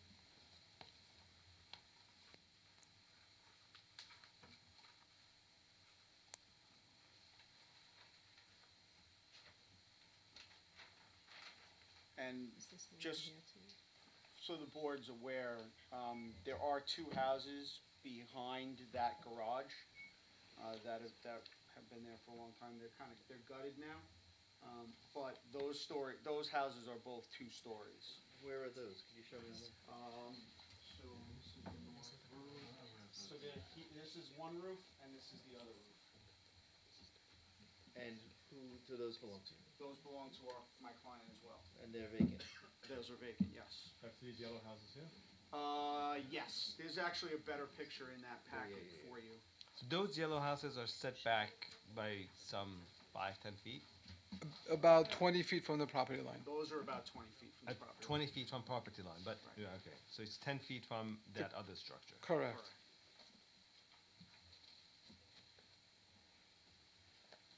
Mr. Farrell, is it your representation then that the eastern wall of the proposed structure will be in the same location as the eastern wall of the current structure? Yes, that's correct. What was the height of the building that you're proposing? The total height is 42 feet. And that's on the east side as well, right? That's happening all of the whole footprint of the building. 42 to the roof. 42 to the roof, Plus yes. the parapet. Plus the glass parapet is about Glass parapet, I understand. 33 feet.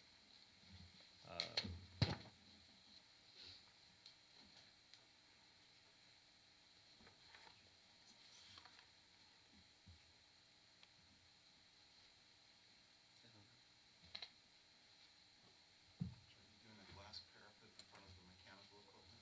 No, So it's not a glass parapet. the glass parapet is occurring on Middle Neck Road and North Road. The mechanical equipment is set back. Mr. Mayor, it's not a glass parapet there. That's where the mechanical equipment is. Oh, because I only saw glass parapet, so in the back they're gonna go, That's why I asked Mr. Bahari for clarification. The back, we're gonna do wrought iron okay. railing. So are the structures that you're putting on top, on the roof of the mechanicals are going to be all the way to the east side? That you're trying to? There would be more to the east side, yes. Would be screened as well, but it's essentially occurring more to the east side. 30 feet. Because the public, the rooftop, the habitable rooftop is on the Middle Neck Road side. Right, that I remember. That's The what only thing is maybe, I don't know what they can do to make it a little bit, 3 feet and 40 feet is already. 3 stories.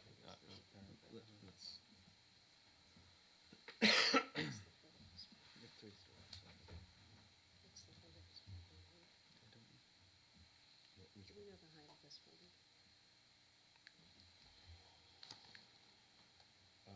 It's 3 stories or 4 stories? Three. One, Three. it's higher than 3. It's probably 36. I'd say 36. Anyone knows, not in the audience, either Bob or Steve, the height of this building? The building on The stilts. building on the stilt, the glass building. On the northeast corner of Middle Neck and North. You know? Well, It's that's 3 a four. stories. That's a I three would- Say story. about 36, I would guess that it is 30 feet. 30? I would guess that it's not 31 feet because that is the limitation, is the 31 feet in the area. So it's 3 stories. The parking level is about 8 foot or a little less clear. Each of the 8 or 9 foot above it, I think that's how you're gonna get to That's the more box. than a regular house height though. Yeah. You asked, I'm giving you a guess. I know, but I'm giving just you a saying guess it of looks about like 30 a feet. regular. That's It's close a to 40 regular feet. house. I would say It's almost twice the size of our existing structure here. Almost twice the size. No. it's not twice as much, but I No. would. Almost twice the size. No. Almost twice the size. 30 feet is about right. It's, Yeah. it's 30 feet relative to 20 feet. Right. The existing structure I would call 20, and the across the street I would call 30 feet. Let's say so. So it's about It's more than 10 to 30 feet. 15 feet taller. So 10 wait. with a glass baluster or The Actually, glass in the 12. front is not. I mean, the glass is. I'm not so concerned about. In the back, If that's a, it's. if that's a three-story building though, and it's got the parking underneath, what's no, the it's height 2 stories between? with the parking underneath. Okay, alright. It's got a glass spandrel underneath at the parking. That looks like more. No, Now, you see did the you car- hear what he just said? You see the He car, said you see the car parked under This there? is covering the parking, so it's two stories. Yeah, but you can get in a truck there. You The, can park the there. glass spandrel comes down to just over 6 feet or so. Right. I mean, Then you got a it's- 4-foot I piece would of say glass, that, so it's right. about 10 So times I 3. can't understand. Okay.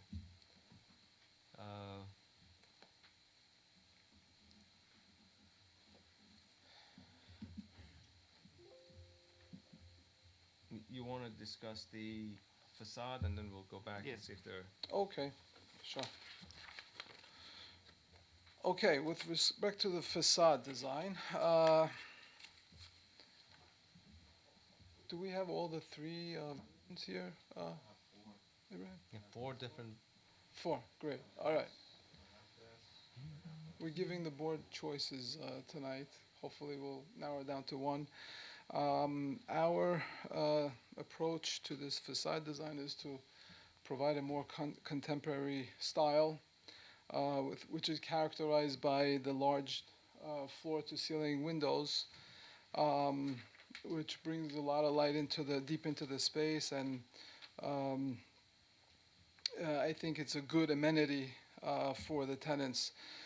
These are steel frame windows which have varying sizes and types between fixed picture windows and operable venting windows according to the code as indicated on the rendering. Which, with respect to the wall panel portion of this proposal, can you toggle back to the white? Yeah. This was our original proposal with the white walls. And our latest proposal is, if you could toggle down to the next one, yeah. With the more warm color wall panels. So these wall panels are in 2 shades of the same color in stucco, both which occur on the 2nd, 3rd, and 4th floors. As I said, this is in stucco color, stucco finish. The color is oriental gold and chamois color. As I said, it's the same, 2 different shades of the same color to give you that visual depth. So these come in panels, or they are actually stucco? It's applied on the wall, and we are proposing to have It's like Everfresh. Oh, really? We're proposing to have They last for a couple of years? Proposing to have a 2-foot wide scoring pattern as indicated on the rendering. On the 1st floor and on the balcony portions of this proposal, we have a more refined finish, which is called insulated metal panels. In choice of 2 different finishes. The one that you see here, I believe, is what's called timber maple, also in 2-foot depths. And the next one, if you could toggle to the next rendering, Abraham, is a walnut timber. This is a darker version. And as I said, this occurs on the first level and on the balcony levels. So those are the other ones that we discussed. Where do they go? Those go on the second, third, and fourth floors. And these go on the first floor. This goes on the first floor and on the balcony portion wall of that. Right, got it. Okay. The inner portion? The inner portion of the balcony. Why do you use two different colors and second, third, and As I said, two different colors is to give you that visual depth. It's actually same color, two different shades, as indicated on the rendering. And the reason why we're proposing a different panel, because as I said, it's a more refined panel, and that's where more human contact is occurring, as opposed to the rough stucco finish. So this is occurring on the corner of North and Middle Neck, and also next to the entrances to the residences. Let me just ask. I mean, now that you're giving the presentation, what happens on the wraparound on the east facade?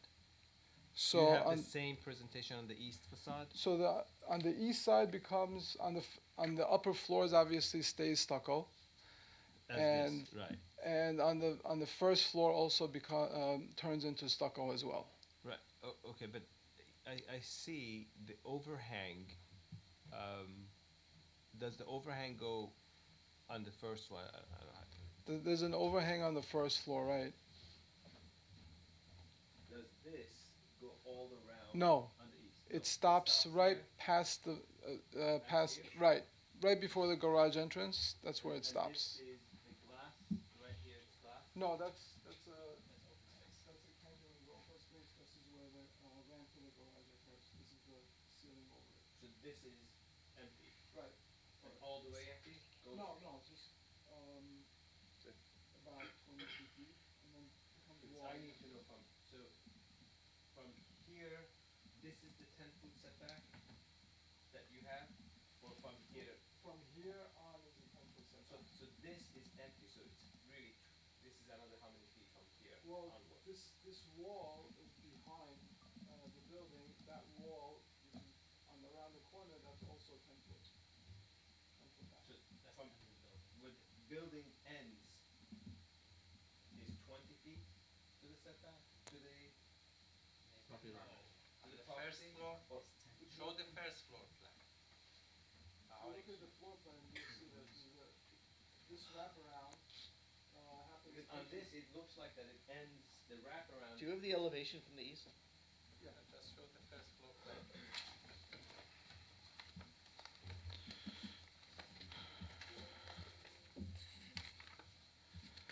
You could look at the North Road elevation, page A8. This is it, yeah. It shows where the wraparound stops at the cutout for the ramp to the basement. Right. So do you have the Wraparound south? ends here. Right. This is the cutout. This is a cantilever. Yeah, but how deep is that cutout?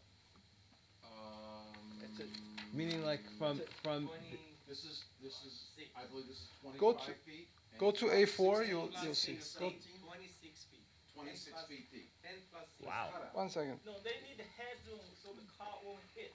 I understand. No, That's that's why not the my wall's question. back. Look at it there. Right. So I want to see that. This give is- me the dimension on You don't that. have a rendering of that? This is 34 feet. From the North Road facade back to that wall that you saw on the rendering and on the I think elevation. the mayor's question is from the neighboring property. Go to this line, That This line, and then from here to here, it's another 24 feet. And then this is 10 feet from here to here? that's much better. Right, 10 feet from here to here, another 24 feet on this portion to the first floor only. Okay. The building's not cut back. There's only a hole in the first Yeah, floor. on the first floor there's cutback. Right. And with regard to this, where is the house on the east side? The house occurs about here. No, it's set It's back. 14 feet. Is the house? 14 feet The from house this is 14 feet from this point. No, that's not my question. He's saying the situation, where is the house situated Where's with the house respect to the... situated? Is the house situated here? I mean, how far is it from north? How From far North is Road? Yeah, the setback from Go north. to the site plan. No, it's more. It's No, It's on the It's site. about the midpoint. It's about the midpoint. It's about here. Right here. This is the cutout. Oh, so the front, right? So the building. Oh, okay, got it. Oh, there it is. Okay, I found it. Just get my stuff out of here. How did that house get only a 4 feet No, setback? I think, is that to scale? That house has gotta be bigger than It's an that. old house. No, Bob. That house is not going to scale on that rendering. I can't address that. Well, you could see that the driveway is 24 feet You mean wide. the fact that this is 10 feet and this building looks like it's only about 12 or 14 feet wide? Yeah, That house too small. that house is too small. But how big is the house? The house may be too small. If you look at a It picture. may not be drawn correctly Oh. is the point, and I don't know. It's drawn according to this it's- sign survey Is that that we the received. is that That's the the house. frontage of the house? Yeah, it's much bigger than it shows on the. It's not that much bigger. It's bigger than that rendering. No, It it's doesn't not. look like a trailer. It doesn't look like 10 feet, doesn't look 10 feet wide. It looks about. looks That's like a a trailer. two-family It's house. a 25 It's hard to foot give wide house, depth on probably. a two-dimensional plan. It's a two-family house. Wow. There you go, that's the way it really looks. this is the, Yeah, Abraham's got it. Right, but there's a lot of tree cover over there, so we don't But know. we can interpolate.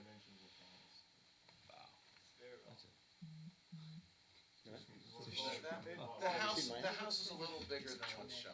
With, I mean, the house is probably not drawn to scale, but I don't think as part of our submission requirements, we're. No, this is for supposed my to make reason. houses I'm to not giving you a adjoining hard houses. time. Well, but we're trying to determine the impact of this building Right. on the neighbor. Right. No, I I'm not understand. giving you a hard time. I just want to know how it's going to affect. Obviously, put it this way: the fact that there is an opening of 26 by 30, you said.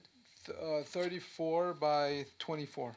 I mean, that 36 is by 24. that is going to at least take some of that bulk that the neighbor can see it.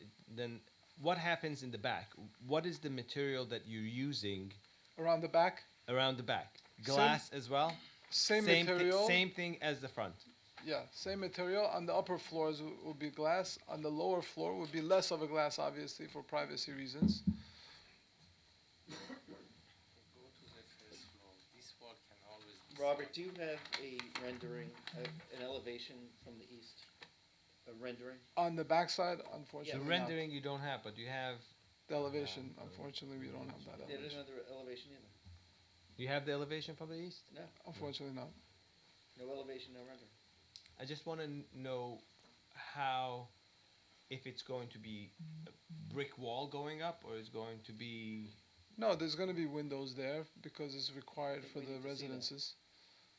Put a A4 for a second. Put the A4 on the This wall is exposed or it could be covered. There's no wall. There's there. no wall there. You can always put a wall. I don't want. No, we don't want to. I want to take the wall away, if anything. The wall is away and you're trying No, to no, see what's the impact of.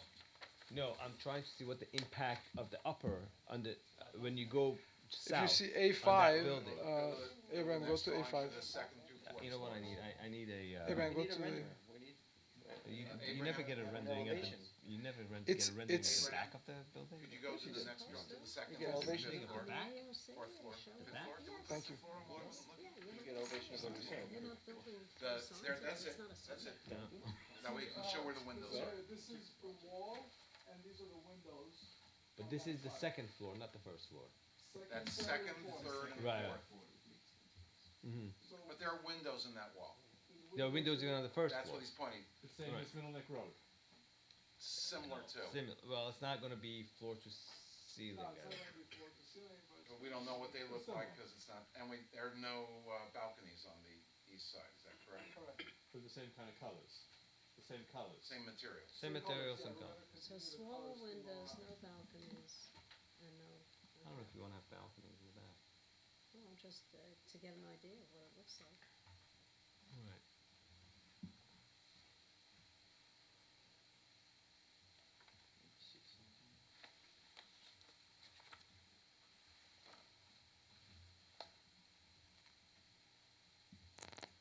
Any comments? Any comments from the public? Yes.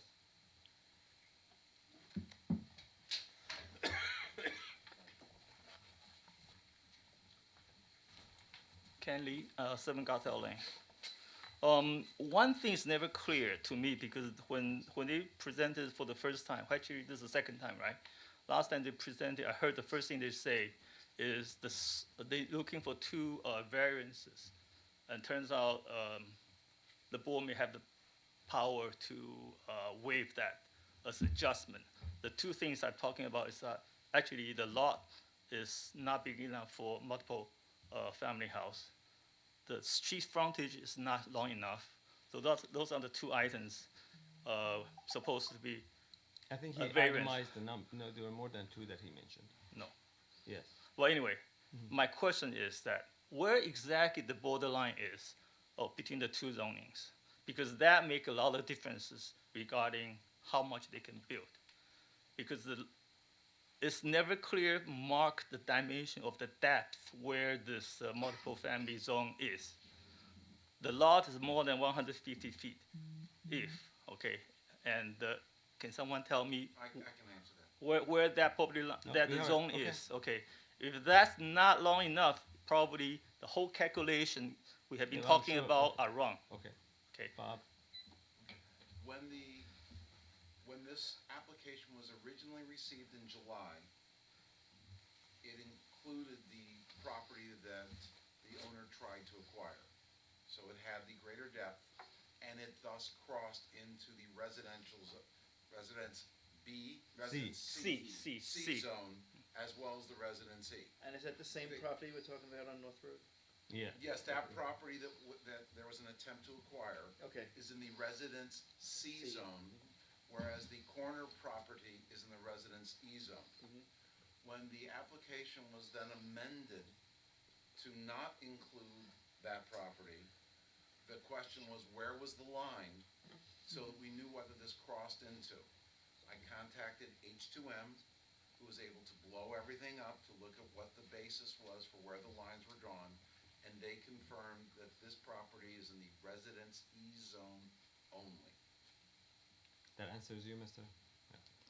That part, fine, because I did not really know. I never heard anything about that, so that's why it's that questions. Okay, and then I do have a following comments.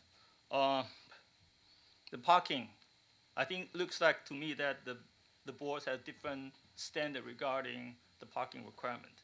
For other projects, they will say you need this many parking space. In certain projects, they say, well, let's do less parking. So we just Could want you to give know. an example? 777. Right. Every unit has at least 2 cars. That's not because we asked them. That's the way. Well, they this do is zoning requirement. it. Right, but that's not. Okay, No, okay. Stop for 1 minute. When you say that the board No, has different. I'm not step- arguing with you. If Right. you guys approve it, I'm fine. I just want to make a record because you need to be consistent. We are. In terms of what car parking spaces are needed, are required. In this particular case, they also have space in the cellar below the parking, which is rare. I cannot help just wondering what are those 533 spaces also for. had. Huh? 533 also had. Okay, what's the Had space below storage. Okay.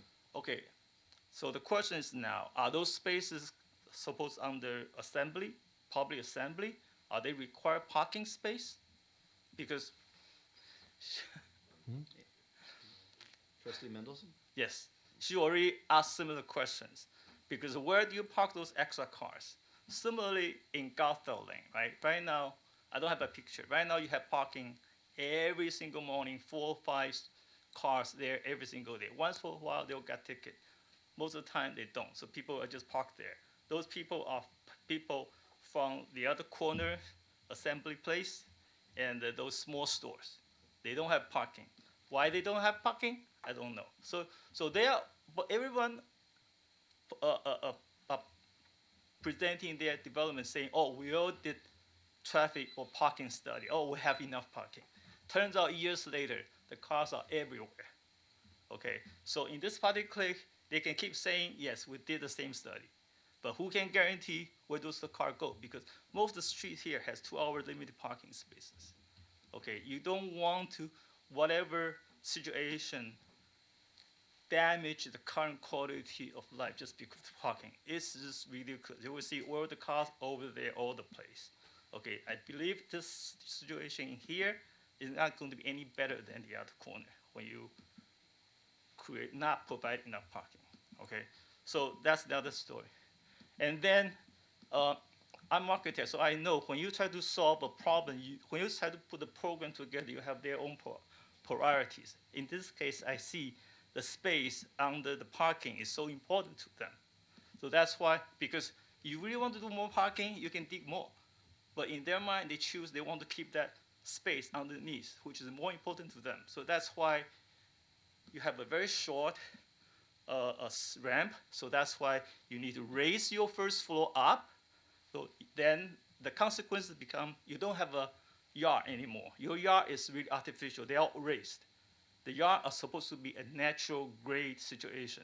This is all 2 feet, 3 feet up. And that they have to go for BZA for anyway. And then you have a very good eye. You count those canopies. Those canopies are all above the yard. So right now there's no yard. I don't want to argue whether. So I don't understand. What is this with a yard? It's not like anyone's going to play Front in yard. the back. Right. Yes. So what you He's talking about setback. Setback. Yes. We don't call them a yard. It's called a setback. It's a front yard. It's Yeah, also but a it's setback. It's right, also it's a required setback. setback. Right. Yes. Okay. It's also a yard, front yard, Right. whatever. Okay. So in this particular, you can see the yard gets smaller and smaller and smaller. Now they don't even have the rear yard or the backyard, whatever you call it, or side yard anymore. Particularly in this case, that stair, I don't even know why, that stair extruding out, take the yard away. Is that compliant? That is on the south side, I believe, correct? Yes, but that's also a yard. Right, but I don't think there is a required for. You can't have anything on with a Middle yard. Neck Road. No, on Middle Okay. Neck Road. On Middle Neck Road, when you have commercial property Okay. next to commercial property, Okay. they could be party walls. Okay, so the question right now is that talking about the quality, because I Quality never, of what? your residence. Right, okay. Because you have the similar questions. Because right now they try to get more larger, same number of units but larger space. So they push the east side wall further this way. In addition to that, you can see how close those windows are to the next houses. Okay, that side probably okay because I don't even know how the house is going to be there forever. But think about the other side. If the other side doing the same kind of development, they follow the same kind of standard or whatever, you can see each two windows are about 10 plus 10, 20 feet looking at each other. Is that a good thing? Is that usually, okay, so this is what I call the quality. If you want to sell or lease the high-end houses, apartment buildings, then your building is only 20 feet away from the potential next building. Okay, that's what this is. And then I'm going to repeat this question, paragraph I read last time again. For approved incentive zoning, there's number 5 saying, demonstration that any additional height would not result in advanced visual impact on the nearby single-family resident areas, open space area, streetscapes, or if applicable, the historic character of the proposed building site or nearby properties. So you were just asking the same question. This building is going to be 14 feet away, 42 feet, with all the windows. Does that make any sense? I probably missed more questions, but this is what I thought about it. Okay, Right. Thank you. Thank you. So they're all good questions. I tell you, one of the reasons we were trying to find out exactly where those cut points are and where the setbacks are for exactly the same reasons. One thing, I think someone brought it up before, and I bring it up again. The answer is that we have no control of what kind of a project comes to the board. We hear the projects, and then we can make comments on them, but I can't really tell them to bring the projects that this board or the residents would like to come to be presented. in this case, if someone, an architect like yourself or someone else comes and says that, I believe that this building, because the first floor is facing the neighbor's first floor, the quality of the people that are going to live in this building is, in effect, well, that is the problem that I believe the building owner has to deal with when he's trying to sell or rent these residents. When it comes to the adjacent, the current existing building, which is to the east of this building, that is something that we may have to take, that is something that we have to take into consideration. So as far as what's going to happen, who's going to rent or buy these, it's really not the board's discretion or the board's decision. That's something that the owners and the partners need to decide how they're going to rent. That said, I'm going to take more questions, and then you had a question? Yeah, I do. Come on up. Ron Campbell, Forest Road, a couple blocks away from where he wants to put the building. He said, I forgot how many units are going to be there? 25. And they cut parking from 56 to 28? Was that numbers that I listened to? Right. Correct. Now, I mean, I come from a one-family home. I got 5 cars in my yard. Look at your gray hair. People don't do that anymore. People don't do that anymore. I know No. that, but we're going to use mass transportation and whatever. I don't know if you guys ever drive up and down Middle Neck Road about 4:30. Double parking is horrendous. Somebody's going to get hurt. Now I see this double parking is going to go all the way down to the corner of North Road. But what do you think there's double parking?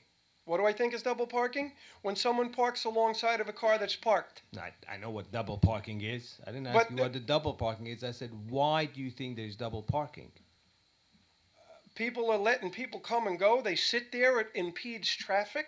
Right. But my People concern is usually the shoppers and people who are trying to pick up their kids or their wives or their husbands from shopping. Hazard. Right. Hazard. Right. But Now I we're don't gonna- understand why this has to do. Explain to me. I don't Well, understand. he's You may saying have a only point. 28 cars. There's going Right. to be more cars. Where's the other place he's saying is going to be parking? There's ample parking elsewhere.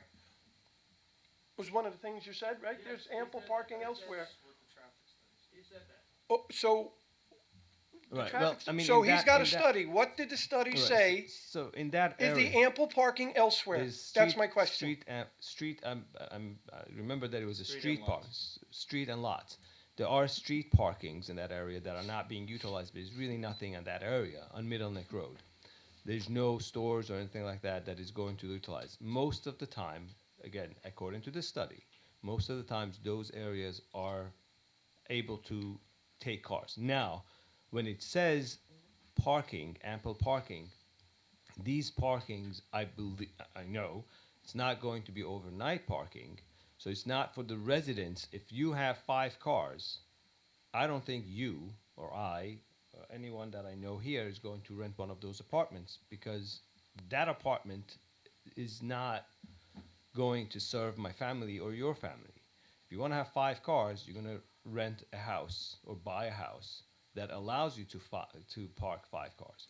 If you come to this building knowing that you're going to get 1 parking, then that is going to limit you to that 1 parking, and that becomes the headache of the owner to see how he or they convenience can for the owner. right income. Yeah, how are they going to rent or sell an apartment with 1 car garage? But that's not how it goes.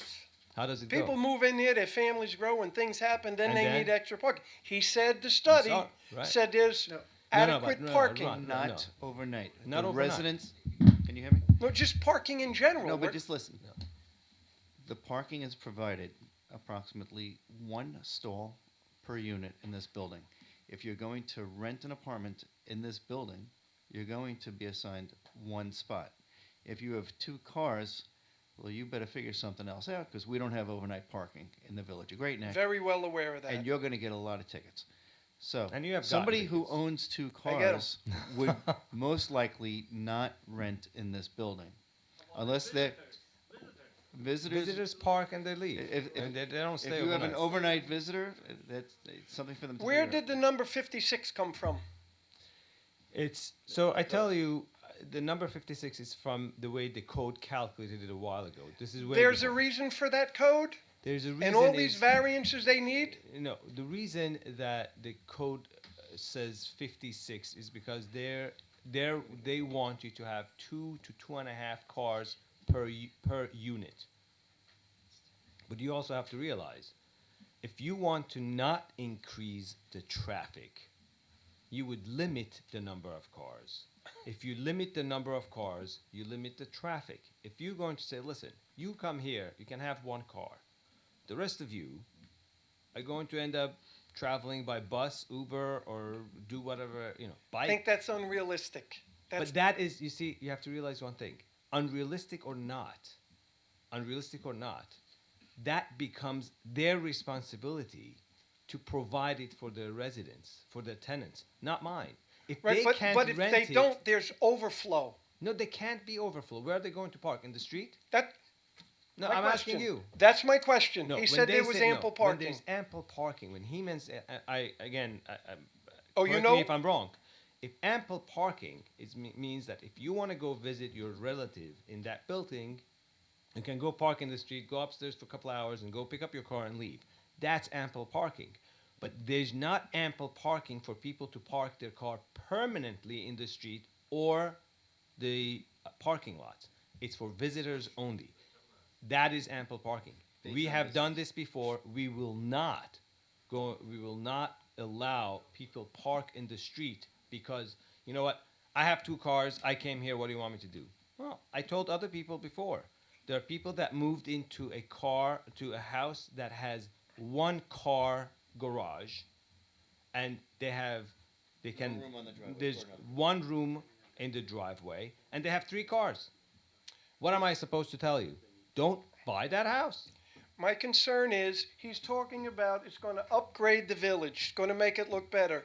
You got 4 houses, 3 houses, empty buildings. From North Road to Hicks Lane, there were cars parked there all day long. They need to park someplace. That's my question. All day long.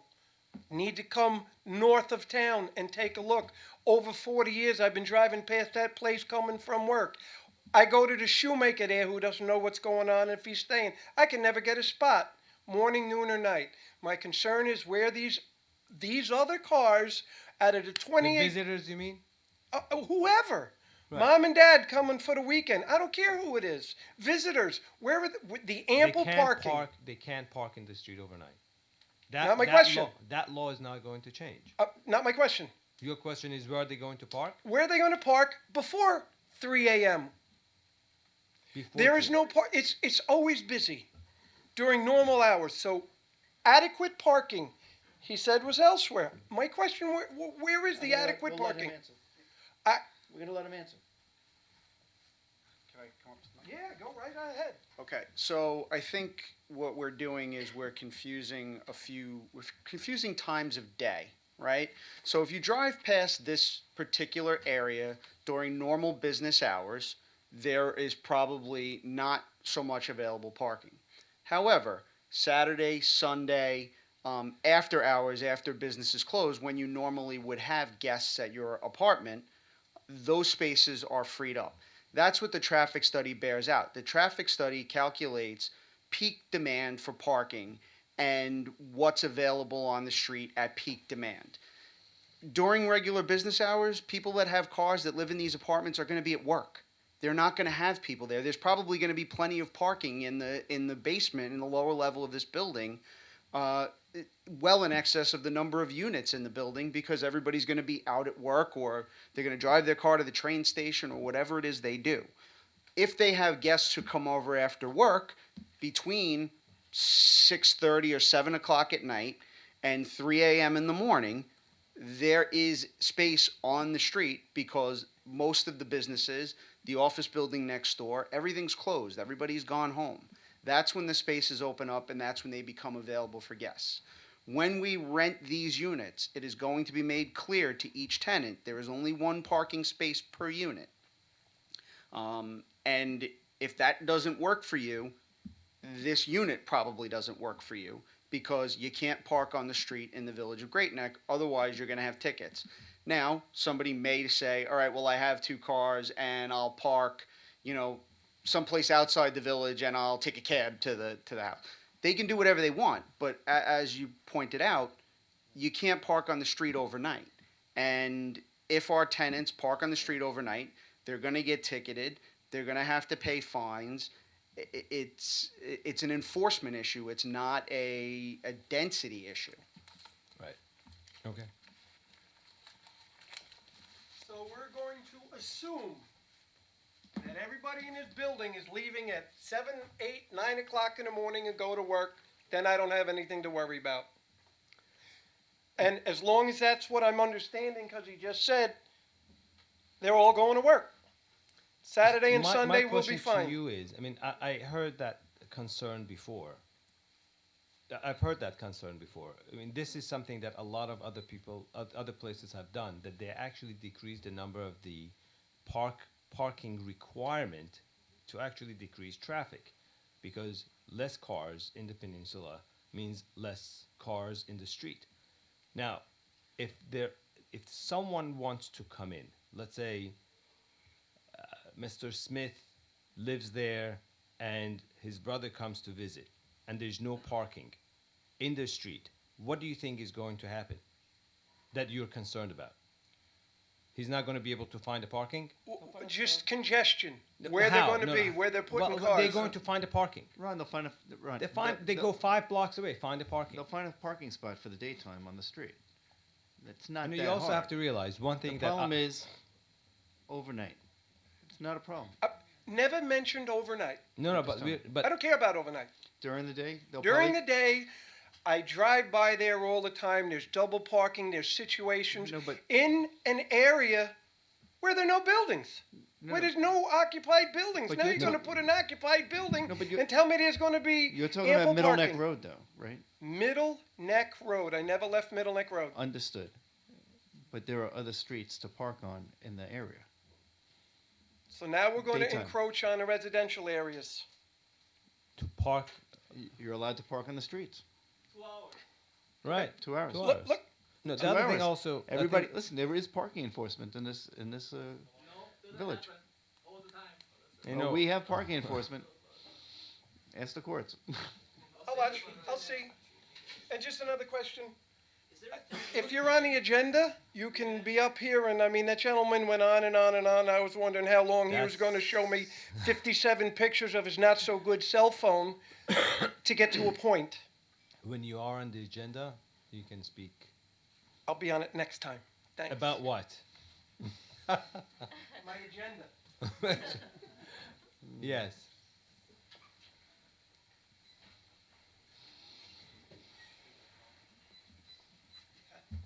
I would like to have a general question. Name and Sorry, Kate Goldberg, 26 West End Avenue. I have heard so many variances and so many waivers are connected with this particular building. It has a higher density than allowed. It has a higher up or setback than allowed. It's wider. It's higher. It's deeper. It has everything. Yes. As far as I understand, in violation of our existing. There's no code. violation. Not violation. Yeah. Okay. Not according to the existing zoning. I guess that the zoning, the rules that exist have had one day some purpose. I guess it was something about keeping the character of our town, of our village, in some particular way. So it looks like this building is just outside of all the limits. And I'm just wondering, is there any zoning regulation that this building adhere to? So is there something that they are doing right? Just curious. Thank you. Okay. Well, is there? Yeah, I don't know if that's a rhetorical question. You actually want an answer for that question. I need a rhetorical. Rhetorical question? So you don't need me to answer? Oh, you're interested. So the do the zoning laws mean anything? Well, if they didn't mean anything, they would be building without coming to the board. One. Two, there's zoning laws, and then we have overlay development or overlay zoning, which means incentive zoning, which means, sorry? No, it's not that they're get applying incentive. for incentives. It's up to this board's discretion whether to grant the incentives that they are requesting.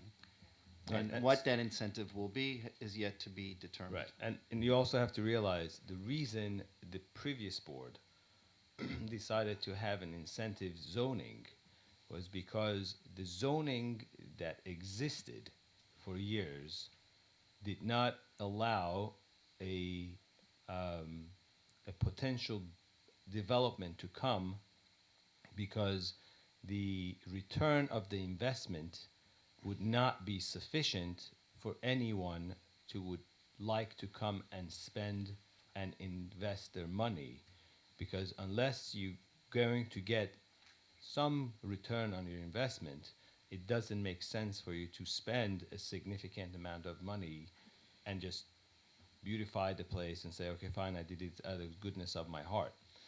By the way, I just want to say the case in point for this, okay, and this is all the reality of Middle Neck Road, and especially in that part of town, is that you have many, many dilapidated buildings that nobody has wanted to touch for many, many years because of the economics of the situation. The previous board, of which I was a part, did pass the incentive overlay zoning to try to entice owners and developers into redeveloping some of these eyesore properties, okay? Which, if anybody came and proposed putting up the buildings that exist now, we would all be probably vomiting, right? So we all want there to be meaningful development to take place, to beautify the village, and that will be a community benefit to everybody if we could somehow get rid of the blight and put something that's makes more sense, more attractive, and enhances our quality of life, okay? It doesn't come without any price whatsoever, okay? And sometimes that price is going to be that we have to relax some of the current zoning in order to allow something to be developed. Otherwise, we'll get nothing. We've had nothing. These properties have been there for 30, 40 years in their present condition. People who've lived here a very long time have come to us and said they've been living here for that long and they've always been like this. So that's the reason for it. The overlay zoning, I just want to say, which took place, I think, 7 years ago. 7 years ago. Okay, I was pretty new on the board at that time. And people said, oh my God, what's going to happen with this overlay zoning? You know, nothing happened with the overlay zoning. Not a single thing was built. I don't even think any project to this date has been built. Approved, yes, but not Approved just recently, but nothing has been built with the overlay zoning, because even that was not enough of an enticement for the developers to build something. So Okay. another thing I would like to... You're not on. I'm not on. Another thing I wanted to mention, and I want to reiterate again, we don't ask anyone to come and build this in this place or any other project in any other place.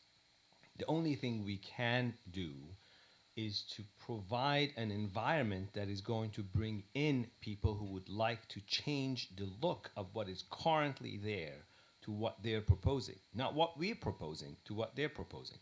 So at this time, this is the choice. We have the choice of this or some variants to this, or we have the choice of what is currently there and wait another few years, 5 years, 6 years, 5 months, 6 months, 6 years, or as it has been 30 years, to deal with the current situation, which is really not, should not be attainable, should not be acceptable to any of us who live here, because it is also quality of life for all of us who live in Great Neck. To pass by frequently. I mean, Ron passes by all the time. I pass by, a few times a week, and every time I pass by, you cringe to see such dilapidated buildings. Now, it may be that we are granting some variances. It may be that they have to go to BZA and get some other variances, which is not our responsibility, and we have no control over them, despite what people like to say. But BZA is making the other decisions that we can't make. We are making the decisions that we can make. And I think, yes, I mean, I would like to discuss it, and there are some questions that I would like to take an advice of counsel. But as of this point, what we see here, we see this, and I don't know if you can show the picture of what currently is existing.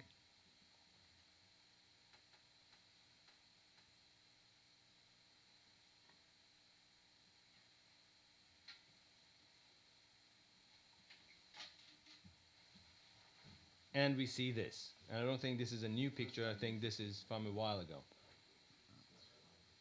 Do you have a newer picture? It's currently shown October 2018. Oh, that's from 2 years ago. Yeah, I mean, it looks. Huh? It's about what it looks like now. Right. Well, I mean, I think it looks. Hasn't changed much. It looks better here. No, I mean, it's not exactly what it looks like now. I can actually show a photo of the site. And also, one thing we have to see, we also have to look at the back of this building. The back of this building is just. So you have these buildings in the back. You could show the. Show. Behind. These are behind the building on at 742 Middle Neck Road, the one with the for sale sign on it there. And then there's another photo. The other question of the two buildings. I mean, it's falling. It's falling down. No, but the other question is, what business is going to rent there going forward? You want to open a new business. I don't know what that business might be. Okay, clothing store, or a salon, or very few people would want to invest money into that building. When you enter into a commercial lease, it's going to be a 5-year minimum, maybe more. And who knows if that building is going to last that long, or what condition you're going to be dealing with, leaks and drafts and everything else, vermin that might be, mold, I have no idea, asbestos.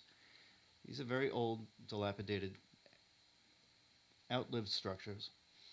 So if you want to get and attract new businesses, okay, new life onto Middle Neck Road, it's not going to come to these structures. They have to move at some point. We have not been able to, it's not up to us to move it, The other but thing I wanted it's to never show moved. that we haven't, we And saw. what, I just want to say one more thing. I mean, there's high, what's the name? Commercial property taxes, okay, all over the Long Island, as you all understand. And that makes the per square foot rental very high on these places, okay? And then you get to a situation where it doesn't pay for anybody to rent this. So the only sense that this would make for somebody is if perhaps they tried to take it off the tax roll. And then people are not happy in that situation either on occasion, okay? So if these properties are not renovated, then other uses are found for the properties, and that may not be palatable to some people, may be palatable to others, but this, at least, we have something tangible in front of us that might be a lot better than what's there. The other thing I wanted to say, we're looking at the frontage of the building. And Mr. Lee and I did say that I asked the same question, mentioned what's going to happen when you build this building 14 feet away from the house that currently is there. I just want to show you what they see now. This is what they see now. This is the structure, and I wish we could put it on the screen. This is what the current tenants see every day. Every day.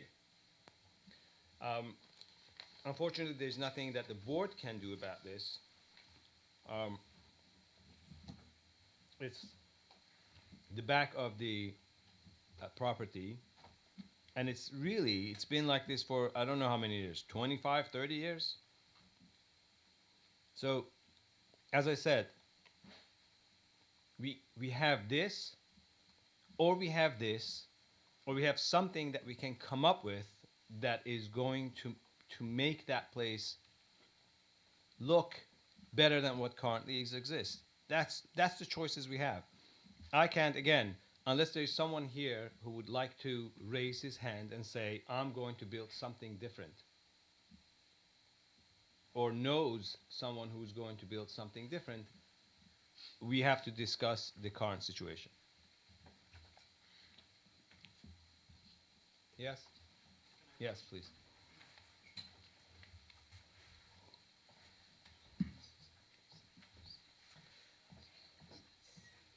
Good evening. My name is Dr. Joshua Ishal, 720 Middle Neck Road, actually directly across the street from the proposed building. And I have to stare at that dilapidated current situation that there is right now, and it is a tremendous eyesore. Before I get to my main points, I want to talk about there was a big hullabaloo in the newspapers recently by some of the village residents who complained about a supposed gag order, and most of them are not here tonight. And when there are residents here right now who are getting up for 10, 15 minutes, and the board is taking their questions and taking the time to answer them, despite the 3-limit rule, which I think is officially in play, I don't see them tonight, and I wonder what the press coverage is going to be. And I want to thank the board for not backing down and for respecting the residents in this village. I'm a young dentist, and I am currently looking to open up a new practice. I have approval from the bank for $500,000 to invest into a new practice. And I've been living in Great Neck for 30 years, almost my entire life. And I would have loved to build something on Middle Neck Road. But the way things are now, I cannot. And that is despite all the or maybe because of, all the openings on Middle Neck Road. There's a complete lack of any foot traffic. This is not a destination, and I am forced to take all the money I have to invest and invest outside of Great Neck. If there is someone who is willing to take the risk and to take their money and to invest in Great Neck to make this a better place so that for the next generation of people like me, this is how you get the ball rolling. And so we need somebody to build something like this that will attract people, bring them to Great Neck, both residents and future businesses. Can you change the screen to the one that we were looking at before? Go ahead. That one, yeah. I'm a dental implant surgeon, and in particular, we deal with people who've been missing teeth in their mouths for 20 years, 30 years sometimes, and they think that it's just one tooth. And what's the big deal if one tooth is missing, I have the rest of my mouth, right? Well, the truth is that when you have one area that's messed up, all the other teeth follow, and teeth start moving around, and the other teeth start to deteriorate, and you end up with gum disease and with cavities. And you got the same thing over here. You have one spot that's been left empty, and across the street, 720 Middle Neck Road is a beautiful building.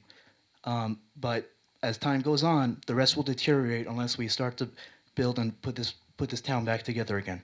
Thank you. Thank you. Any comments from the board? No. Can I ask I would like to get an advice of council. Very good, sir. Move to. Move for advice of council? Yes.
It's 11 o'clock.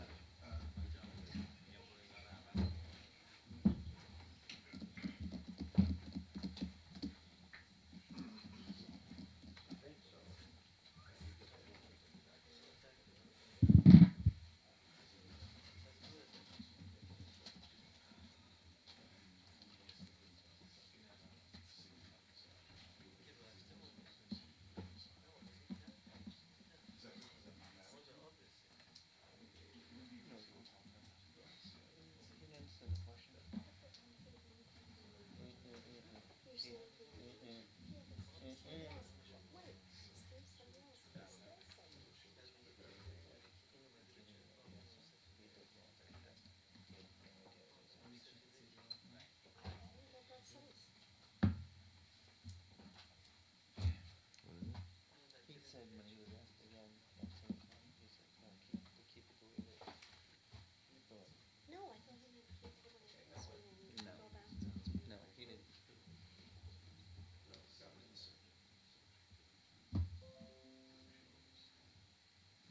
We'll see what he does.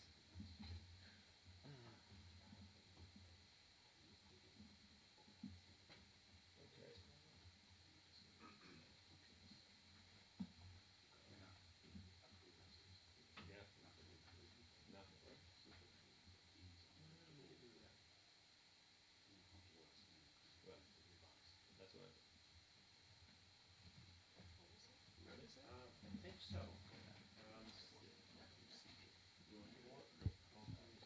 Elevation. Members of the board, if you would indulge me, we have had some last-minute changes to the draft language, which I had crafted in anticipation of this meeting. So I may have to stumble through this just a little bit in terms of the wording. With that said, I believe the board is anticipating two resolutions this evening. The first is pursuant to the State Environmental Quality Review Act, and in that connection, there have been no changes to the draft document I presented to you. For the benefit of the public, however, that document would conclude with a finding that the board finds this to be an unlisted action and adopts what is referred to as a negative declaration of environmental significance, meaning that the board has concluded that there is no significant adverse impact on the environment from that would result from approval of this project. To avoid reading the 6-page resolution, though, that is before you, it is unchanged, and as I said, for the benefit of the public, I would summarize it by saying that this is a determination of a unlisted action with a negative declaration. Based on the documentation that has previously been supplied to the board, which includes the EAF1, the EAF2, and various reports, the traffic engineering report, the all of the documents that are recited in the whereas clauses on page 2. Is there a motion to approve an unlisted action determination with a negative declaration? Moved by Trustee Hope, seconded by the Deputy Mayor. Any discussion on that motion? Hearing none, all those in favor signify by saying aye. Aye. And the ayes have it. I understand that the board may wish to now entertain a second resolution, which would, which is also before the board, with some minor changes, I hope. And in that connection, the resolution before you, for the benefit of the public, recites the various documents that have been considered and the hearings that have been held and the presentations that have been made, and concludes with the grant of 12 separate incentive adjustments, those being first, a 4th floor, second, 11 feet of excess height to erect the building with a final roof height of 42 feet, third, the building on a subject property of 15,124 square feet where 20,000 square feet would otherwise have been required, fourth, to waive 28 of the otherwise required 56 parking spaces in connection with the residential component of the proposed building. Fifth, a zoning restriction adjustment of 10.1 feet of street frontage on North Road to maintain 139.9 feet of frontage. Sixth, a zoning restriction adjustment to permit parking stalls of 8.6 feet by 18 feet and 9 feet by 18 feet, as opposed to the otherwise required 9 by 19. Seventh, an adjustment to allow a 0-foot side yard setback in lieu of the 10 feet otherwise required, and that is in reference to what we are referring to as the side yard being the yard opposite North Street. Eighth, a zoning adjustment of 15 feet to maintain a proposed rear yard of 10 feet where 25 feet is otherwise required, with the rear yard being the yard which is opposite Middle Neck Road. Ninth, a zoning restriction adjustment to permit a building area of 65% of the lot, which I have calculated at 9,797.7 square feet, where 60% would otherwise have been permitted. 10th, to waive the requirement for 32 parking stalls associated with the Public Arts Center. 11th, a zoning restriction adjustment to permit portions of the proposed garage to project 10 feet nearer to public streets, Middle Neck Road and North Road, than the front wall of the balance of the building of which it is a part. And 12th, approval of residential use of not more than 50% of the roof deck solely in connection with the application and associated materials of this specific proposed action. The next bullet point would be amended to read as follows. This board hereby determines that a suitable community benefit or amenity is not immediately feasible or is impracticable, and as such hereby observes the processes contained in Village Code 575-280 C 1 and 2, as a result of which requires the applicant to make a cash payment of $150,000 in lieu of a specific amenity, the timing of which to be determined by the building department. And the next 4 bullet points on the balance of page 5 would be deleted. And it would pick up with the next page at the top of page 6. The board, having considered the applicant's requested proposed action pursuant to the village code, included but not limited to 575-105A, 575-225A, and Article 25 of Chapter 75, approves the proposed site plan as revised on January 28th of 2020, subject to the further condition that the drainage plan shall conform to the village code and be approved by the village building department. The next bullet, as written, approves the architectural plan, and the next bullet, as written, approves the proposed facade. I do highlight to the board and to the public the next paragraph that all of the approvals contemplated and contained herein are subject to the applicant recording with the Office of the Nassau County Clerk covenants and restrictions in a form acceptable to the Office of the Village Attorney, which restrict the use of the property to that of the proposed action, a maximum of 4 floors above ground, mixed-use multifamily residential and ground floor public arts center, 25 units of residential, 4766 square feet for the public art gallery, and no less than 2 accessory recreational spaces for the use of tenants in the sublevel of the structure, which shall each be no more than 2,200 square feet. The covenants and restrictions shall inure to the benefit of this Board of Trustees and may not be altered absent the approval of same by resolution vote. And the next bullet would be amended to read, all of the approvals contained herein are subject to strict compliance with any and all conditions contained within this resolution and any additional requirements of law, including without limitation requirements for water and sewer availability. And is there a motion to that effect? I would like to ask a question. Yes, sir. Regarding the incentives, I know that the amount that we discussed, the cash amount was 150,000. I know there were other discussions about other The value of the evaluation of material that they're using, as they mentioned, LED lights, the benches, and all that other stuff. landscaping. The landscaping. All those are going to be part of that 150,000? No, sir. This would be a separate dollar payment And is in that lieu going of to be- a offer of specific amenities. Right. So, Some of those other amenities will be required to be produced in any event because of the requirements of the code for landscaping and things of that nature.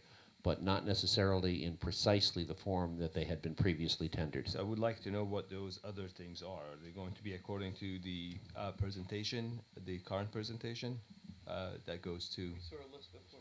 Yeah, Well, we'll agree to do what we presented to the board. Right, I just want to make sure that all those other things are going to stay. Right. Yeah, I think you should. It's in addition to Those the- should be incorporated somehow into the resolution.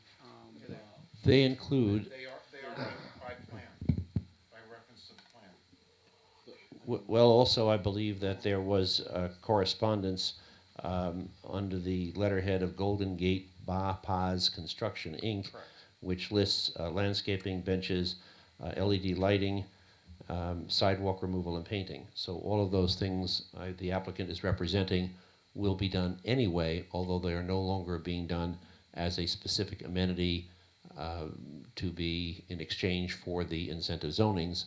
That is being done, as I understand it, a cash payment in lieu of community benefits. Have I understood that correctly, Yes. Mr. Farrell? Yes, that's correct. Okay. Oh, yeah. So the community benefit will be the cash payment in lieu of specific amenities, although the applicant is providing certain other amenities in any event. Okay. Okay. Is there a motion to that effect? To approve those 12 adjustments? Moved by Trustee Hope, seconded by Trustee Namdar. Any discussion on that motion? Hearing none, all those in favor signify by saying aye. Aye. I count 4 ayes. Are there any nays? 1 nay from Trustee Mendelson. The ayes carry it, and the motion is approved. Thank you very much. I want to thank the board very much for their time and their consideration. I think this is going to make a significant improvement to the Middle Neck Road area, and I think the board is going to be very happy with it once it's completed. Thank you. Thank you.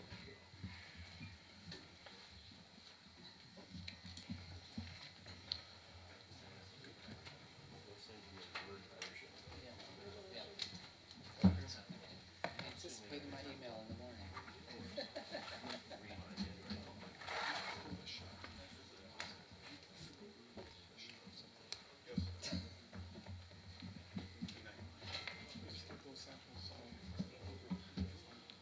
By the way, Mayor, you didn't approve what type of facade you want. You did not tell them which one of the plans. Oh yeah. Robert Bahari. We had you had 3 choices. I think we have to actually mention which one. I don't remember. No, we don't go with the white. Go back. I have it. Yeah. Do you have the other ones or no? I have the samples on the whites, yeah. No, not the white. Not the white. What is this? It's just wood.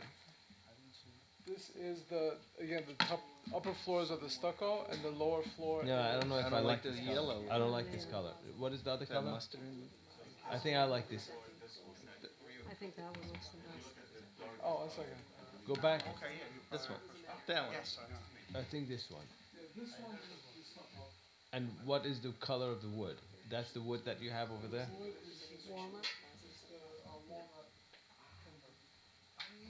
Okay. No. No. Okay. And the other one is what? The other color that you had. Can you just go to other color? Just no, that, I don't know. That no. That. This one is the maple. Yeah. The other one is the walnut. Yeah, I think the walnut is better. Walnut. Go back. Go back. Yeah, really. Yeah, go back. What's the difference between those This. two? What is this? This one is That's all stucco. Yeah, Abraham, just go. Move one more That's all time. wood. No, we don't want Stucco. that. Just move it one more time. Yes. Is no. No. No. Yes, for Charlie's on 10. That's it. 1. Uh huh. No. That one. No, the one. This one. This one. Anybody else? I think I agree on this. What's the one right before it? I'm just Well, curious. it's just more pleasing to my eyes. So. What is that?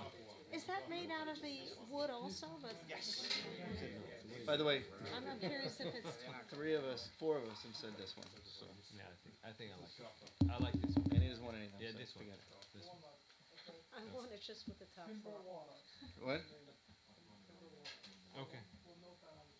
Okay. Of course there is nothing.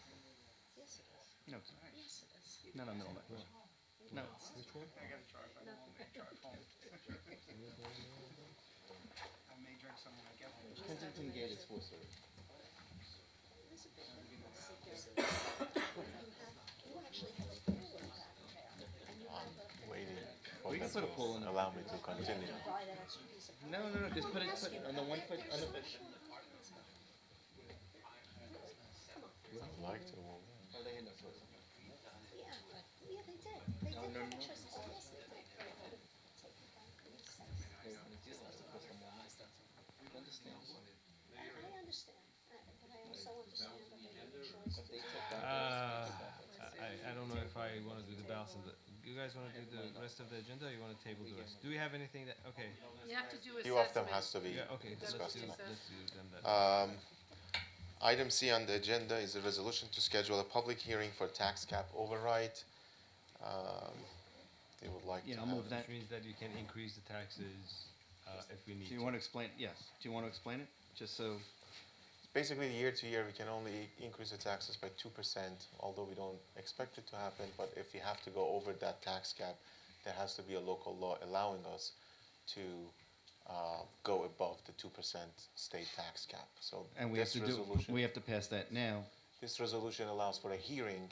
After the hearing, they can pass the tax So law. it doesn't mean that there's going to be a tax increase. It just means if we need to, we can. Otherwise, we cannot. So I'll move that. We move it every year. Yeah, I second. Let's do a second. Steve seconds. All in favor? Aye. Aye.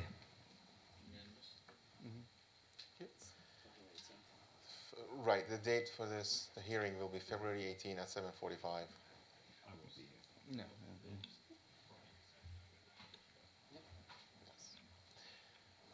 The next item on the Wait, agenda. she has a question. Kate.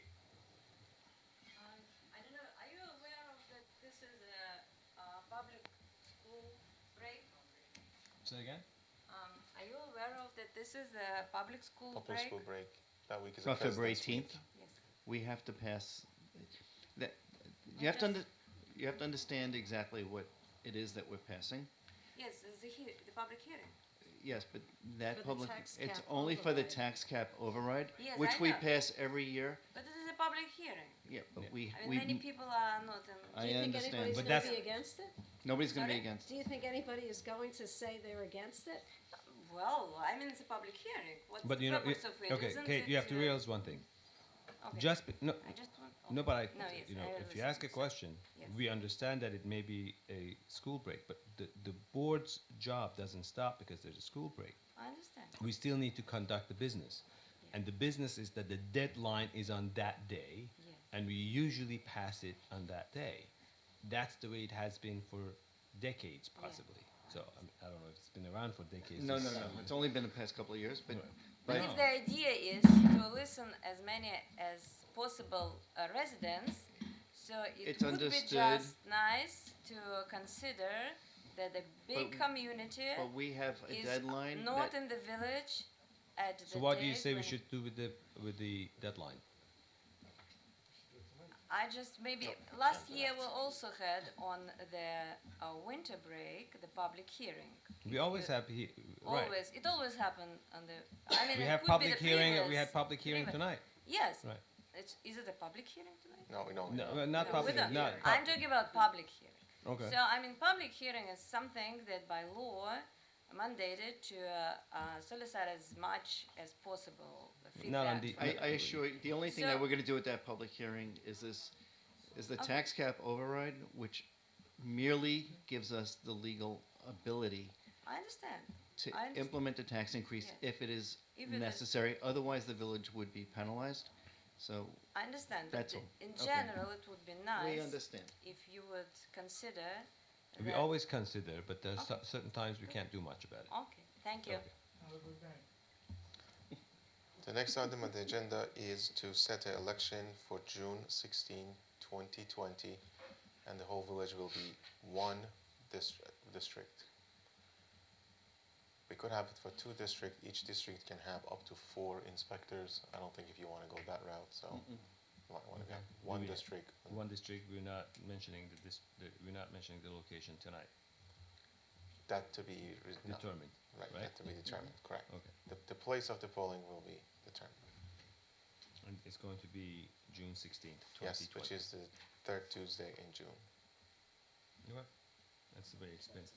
It's from noon to 9, just like every year. All right. You okay with that, Bart? Of course. I'll move it. Anyone is second? You want to motion? You want to move that motion?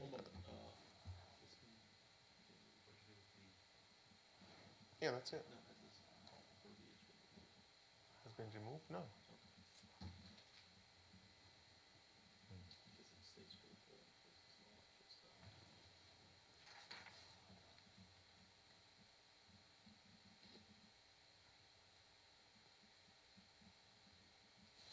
No. Is there a motion to approve the village election for June 16, 2020? Moved by trustee Namdar, seconded by trustee Hope. Any discussion on the matter? Hearing none, all in favor? Aye. Aye. Any opposed? Motion carries unanimously. Next item on the agenda is a return of a tax roll and a warrant for the collection of taxes. The total taxes were, this is after some adjustment last year, if the board remembers, 7,305,998. As of that amount, $7,217,570 has been collected. There's $88,428 that is still outstanding. These are the list of the section, block, and lot numbers, including the property address and the reputed property owners that their taxes are still outstanding. We would like to set the first Friday in April, which is April 3rd, for a tax lien sale. I thought our custom has been that we're not going to actually sell it, we're going to hold on to it. But we still have Yes. to hold the auction. We have to have the auction and we can buy it ourselves. Okay. Yeah. So I'll move that. A second? I second it. All in favor? Yes. Aye. Thank you. The next item is to set a Board of Assessment review date as well as the members who will serve on the board. The date is proposed to be on February 18, 2020 from 4 p.m. through 7:30 p.m., which is a few hours before the board meeting that night. I remember that it was supposed to be 4 hours, 4 to 8, and then we used to start our meeting at 8 o'clock. That's not the case at this time? In the paper, we put it at 4 to 8. I'm not aware of, like, I have to ask the council. 4 to It has to 7:30. be 4 hours? Oh. 4-hour period. Well, so Okay, 4 to so- 8. So, so we have to be at 4. If it's 4 to 8, I think we I have, need to. there's one problem, and that is that I'm running the meeting that night. So we will have to. So you start the meeting half an hour late? We'll start the meeting half an hour late. Okay. Or we can appoint an alternate. Mhm. So if you would We like. have an alternate appointed. Right, so we do have an alternate already. It's proposed that Deputy Mayor, Mr. Morris Lavi and Mr. Michael Goldman be the board members, and Brian serves as an alternate to that board. Okay. The board can conduct its regular business during the simultaneous period of time, that half-hour gap, if there are no persons present making applications. I'm just afraid that if somebody theoretically comes in at 7:45 Right, to stop the and they have to stop your and they regular go. meeting and get back in. So I would probably say start the meeting on that day at 8 o'clock. You know, I don't think it should be an issue. Very good, then you might also wish to have the public hearing for the tax cap override, instead of being at 7:45. We moved at 8 8:15. Maybe at move that 8:15. back to 8 o'clock. Or 8:15. 8:15. And I also moved to ordering dinner that night. Again. Sorry. Might be hungry. Okay. All in favor? Is there a motion? For dinner? All in favor of buying me dinner? Because I'm going to be there a really long time that night. Okay. Is there a motion to set the meeting for the Board of Assessment review on February 18th from 4 p.m. to 8 p.m.? I move. Seconded by Trustee Hope. All in favor? Any opposed? Hearing none, motion carries. The next item is a request by Great Neck Chapter of the Hadassah to hold a walkathon on May 3rd from 10 to 11.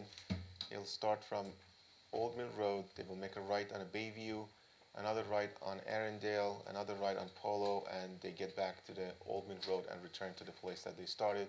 They end their walkathon at Temple Israel. It should be over by 11 o'clock. They are not requesting for any street closures. They're just letting the board know that they are having this walkathon that So day. they're having a walkathon. They're walking through Middle Neck Road. No, no, no. Old Mill Road So they're going from Old Mill Road to Bayview, which is not in the village, Right.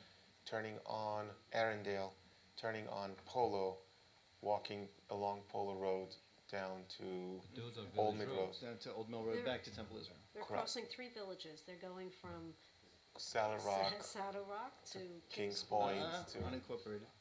Oh, Yeah, sorry, my- unincorporated. The issue that I have is it's safe to walk in the middle of the street. So when they get to It's a they're very gonna walk short on the time, sidewalk. and they have cones up, and they have police cars blocking the road. correct, They- they So they have taken care of they it. are saying that they're coordinating with the Nassau County Police as well as Kings Point Police. Yeah, they've done this every year. And they want to do it, they are saying that they will be going on the sidewalk and they're trying to stay on the sidewalk and not get on the public Sure, road. fine. They actually have signs. Do we need to along pass the anything path with- and- Is there a motion to approve a permit subject to Chapter 174 of the Village Code with regards to this annual walkathon to be held between 9 a.m. and noon on May 3rd? I'll make a motion. Moved by Trustee Hope, seconded by Trustee Mendelson. All Aye. in favor? Aye. Any opposed? Hearing none, motion carries. The next item is a request by the court staff to the board to please increase the petty cash that they have from $100 to $250, an increase by $150. This become an issue during the court nights when some people wish to pay with cash and they come with large bills and they only have $100 to make change. It would be difficult for them. They are requesting that the board allows them to hold $250 rather than $100 in a cash, in a petty cash. I'll approve it only if we do it in quarters.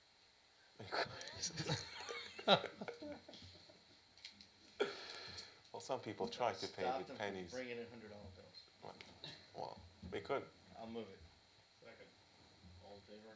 Any opposed? Hearing none, motion carries. The next item needs your attention more than usual.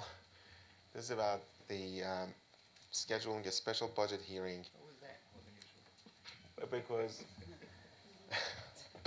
I clip it.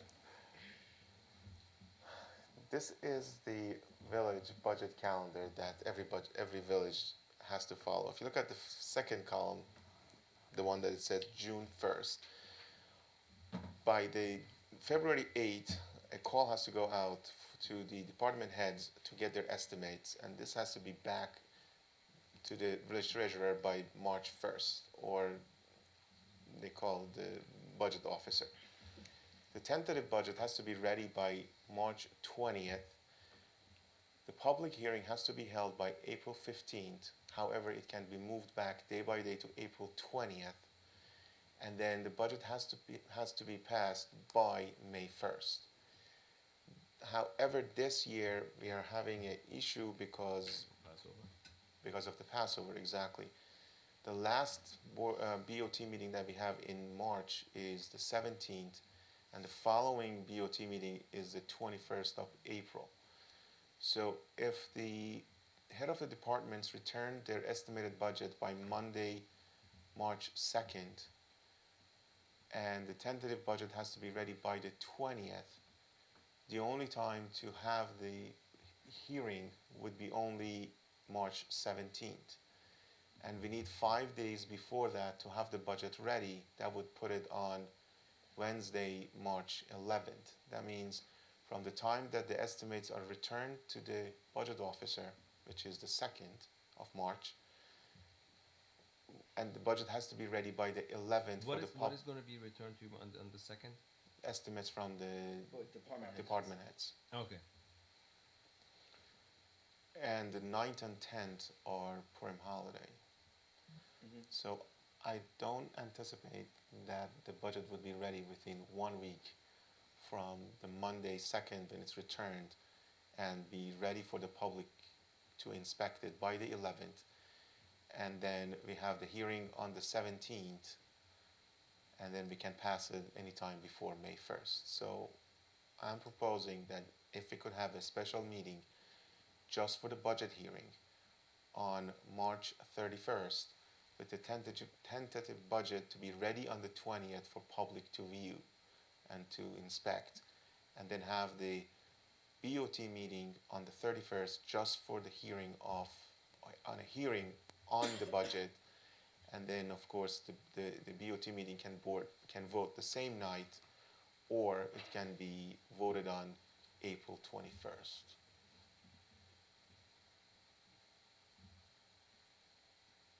Passover, it starts at sundown and on the 8th, and it ends on the 16th. Probably 7th is already done. I don't think people are going to be around on the 7th. Correct. That's why we didn't schedule any meeting on the 7th. So the only date that are left are either 17th, which is cutting it too short, or to propose a special meeting on the 31st for public hearing for the budget. The 17th is also another religious holiday. Yes. St. Patrick's? Aye. Okay, I don't think That's a Tuesday? It's a Tuesday. Bring a different kind of dinner that night. Right. Liquid. Liquid. I'm green every day.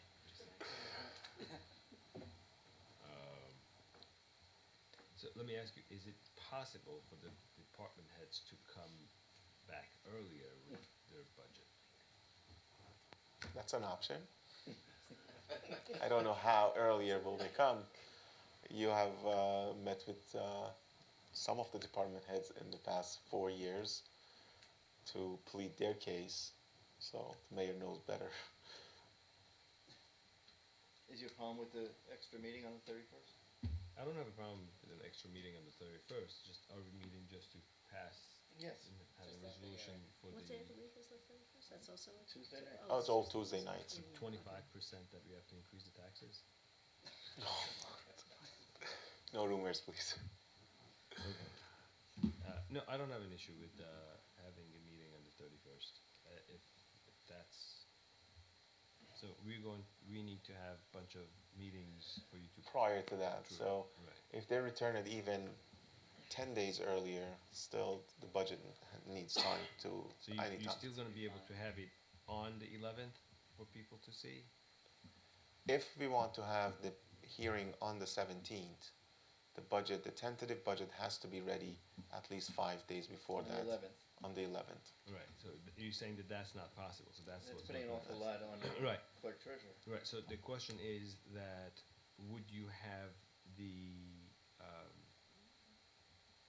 presentation of what you would expect, or I would like to give that on the week of the 16th. The tentative budget will be ready on the 20th. And then the hearing can be held on the 31st. fine? So I think that's fine. So we can have the meeting on the 17th before we start the meeting, and you can order dinner that day, St. Patrick's Day. Okay. Reuben. Is that what you had? Reuben? Okay. Cornbread cabbage. What's missing from a Reuben? A Reuben is The Irish are corned beef and famous for their sauerkraut. cooking. Is there a motion to schedule a special budget hearing for March 31st, 2020? So moved. To be a normal time. right? Normal time, 7:30. Yes. Moved by trustee Sobel, seconded by trustee Hope. All in favor? Any opposed? Aye. Hearing none, motion carries. Move for dinner. Well, actually, that's the fourth Tuesday, right? 5th Tuesday, I Oh, the believe. fifth Tuesday, okay, because the fourth Tuesday is the ARC, so. And there's nothing. This is the Tuesday is that week is just Monday and Tuesday, and that extra. There's an extra paycheck in that.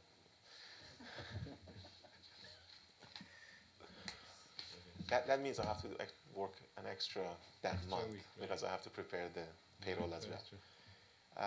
The minutes for January 7th.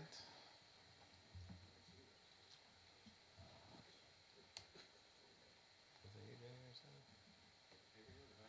No.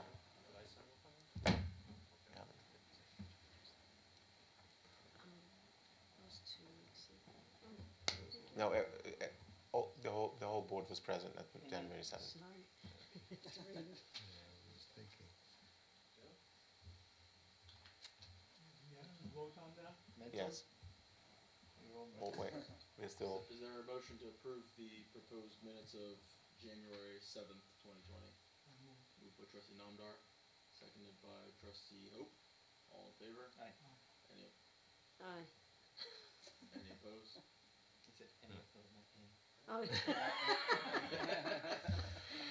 She said there's a lot of read. I'm Any not to opposed read. has a different meaning. Take that as a unanimous vote. Yes. Speak now, forever. Okay. Believe that was approved, unanimous vote. Abstracts? I make a motion to approve the Whoa. abstract. No I questions? asked questions as I went along and they were answered. Is there a second? Trustee Namdar, all in favor? Any opposed? Hearing none, the motion carries unanimously.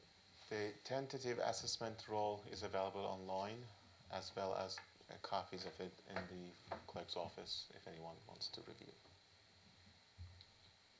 Comment? Public comment? Public comment? Comments? David? Ron? No comments? Yes, comments? Not on that. Okay. No, any No public comments? comment. Request. Okay. Any request? I It's a feel comment, you can. optimistic seeing how you've allowed a lot of stuff go on here tonight, so I feel like I'm going to be pretty lucky. I don't fully understand the 2-hour parking limit we have on Forest Row. I've lived there for well over 40 years without tickets, knowing anybody or not knowing them. And periodically it seems like we give tickets. So I don't know when it is we give the tickets and when we don't. I guess it's supposed to be giving them all the time. As I said, I have 5 cars. They're all mine. What I'm You requesting, should buy a bigger house. not big enough. He said they're starting in the apartment with just 2 children. I don't So- buy that either. So we've had a problem with, not a problem, but we've had very few parking enforcement people in the previous few years, and we now have 2 full-time parking Okay, enforcement agents. my request is this. Yes. I'm a first responder. Mm-hmm. Most of the people in my house are first responders. For me to get a car out to go to work or do what I gotta do, I gotta move 2 or 3 cars out to get out. I park in front of my house and get $35 tickets. Do you have a shield? Excuse me? Do you have a shield? I do. 5 cars And have, they're behind the they're shield- right next to the registration. You take a picture of the registration and right to the left of the registration is a fire department insignia. I think. What I'm asking Okay, go ahead. Ask your question, and I'm gonna. is that say- if you could relax the 2-hour parking. I think I have a better solution for that. I know that there were other first responders that came in and asked for the same thing, and I understand, knowing, I mean, again, to really try to move the cars so you can get your car out, No, I think he's that's gotta move. ridiculous. So I do believe that we can ask the Code our enforcers. code enforcers not to ticket and respect the shield. That's And it. I don't want to decrease the 2 hours because then people. I didn't ask that. You Yes. said. I asked to relax it for first responders. Yes. Oh, no, so that's Same so- thing. Right. So Same not thing. the 2 hours. We're but all on the it's just same going page to be here. right. It's going to be the same thing, but Well, however you say it. right. It's going to be for the people that have the badge, not for that street. So Correct. when you park and you have the badge behind, then you should be able to park in that area. Any issues? Not overnight, but. Not daytime. asking for Yes. overnight. You Okay. keep bringing up overnight. The stuff I brought up before had nothing to do I'm with doing overnight that. either. I'm doing that for the record because Okay. somebody else may come in and say, we heard you're relaxing the parking rules for first responders. I'm just clarifying for the record, not, I understand that you understand that, but we have to make sure that it's clear for everybody else. Okay? Okay. That the 2-hour parking rule would be relaxed for first responders. During the day. Yep. So hopefully I'm going to pay my last $35 ticket. You shouldn't be paying those. You should go to the court with them, and they should be I sat here for dismissed. 4.5 hours tonight to get this request. I'm No. not gonna sit in the court Okay, for 4 fine. hours for Fine. $35. No, no, Pay I the think last that- ticket. No, pay no, the but last no, ticket. why I mean, should it he doesn't pay wanna it? go to the court. No, I think Write a Kate letter. could probably Write a dismiss. letter. Write a letter and give it to Dawn at the court clerk, and the judge will Might understand consider that we are We relaxing had, that. we had that rule. before on. I mean, I know. Okay, I had other you know what? first I've responders who asked spoke for to the them same up thing. there once or twice just since, I got nothing to do with it. No, no, but, well, the thing is, I sent a picture of other first responders, ambulance, So, and they asked for the same thing. And so what said- should I put in the letter? Said that you're a first responder, and the board voted that the first responders with this badge will not be ticketed. Will not Now- be subject to the 2-hour parking rule during daylight hours. So I won't have to pay the $35. I thank you. Buy me an It's, ice cream. What's it's that? up to the Buy judge. me an ice cream instead. I will. Okay. And I'll come to your house if you need help. Thank you. I hope I don't need you. Thank you. All right. Motion to adjourn. Just to tell us, or? Yes, you remember that we Yeah.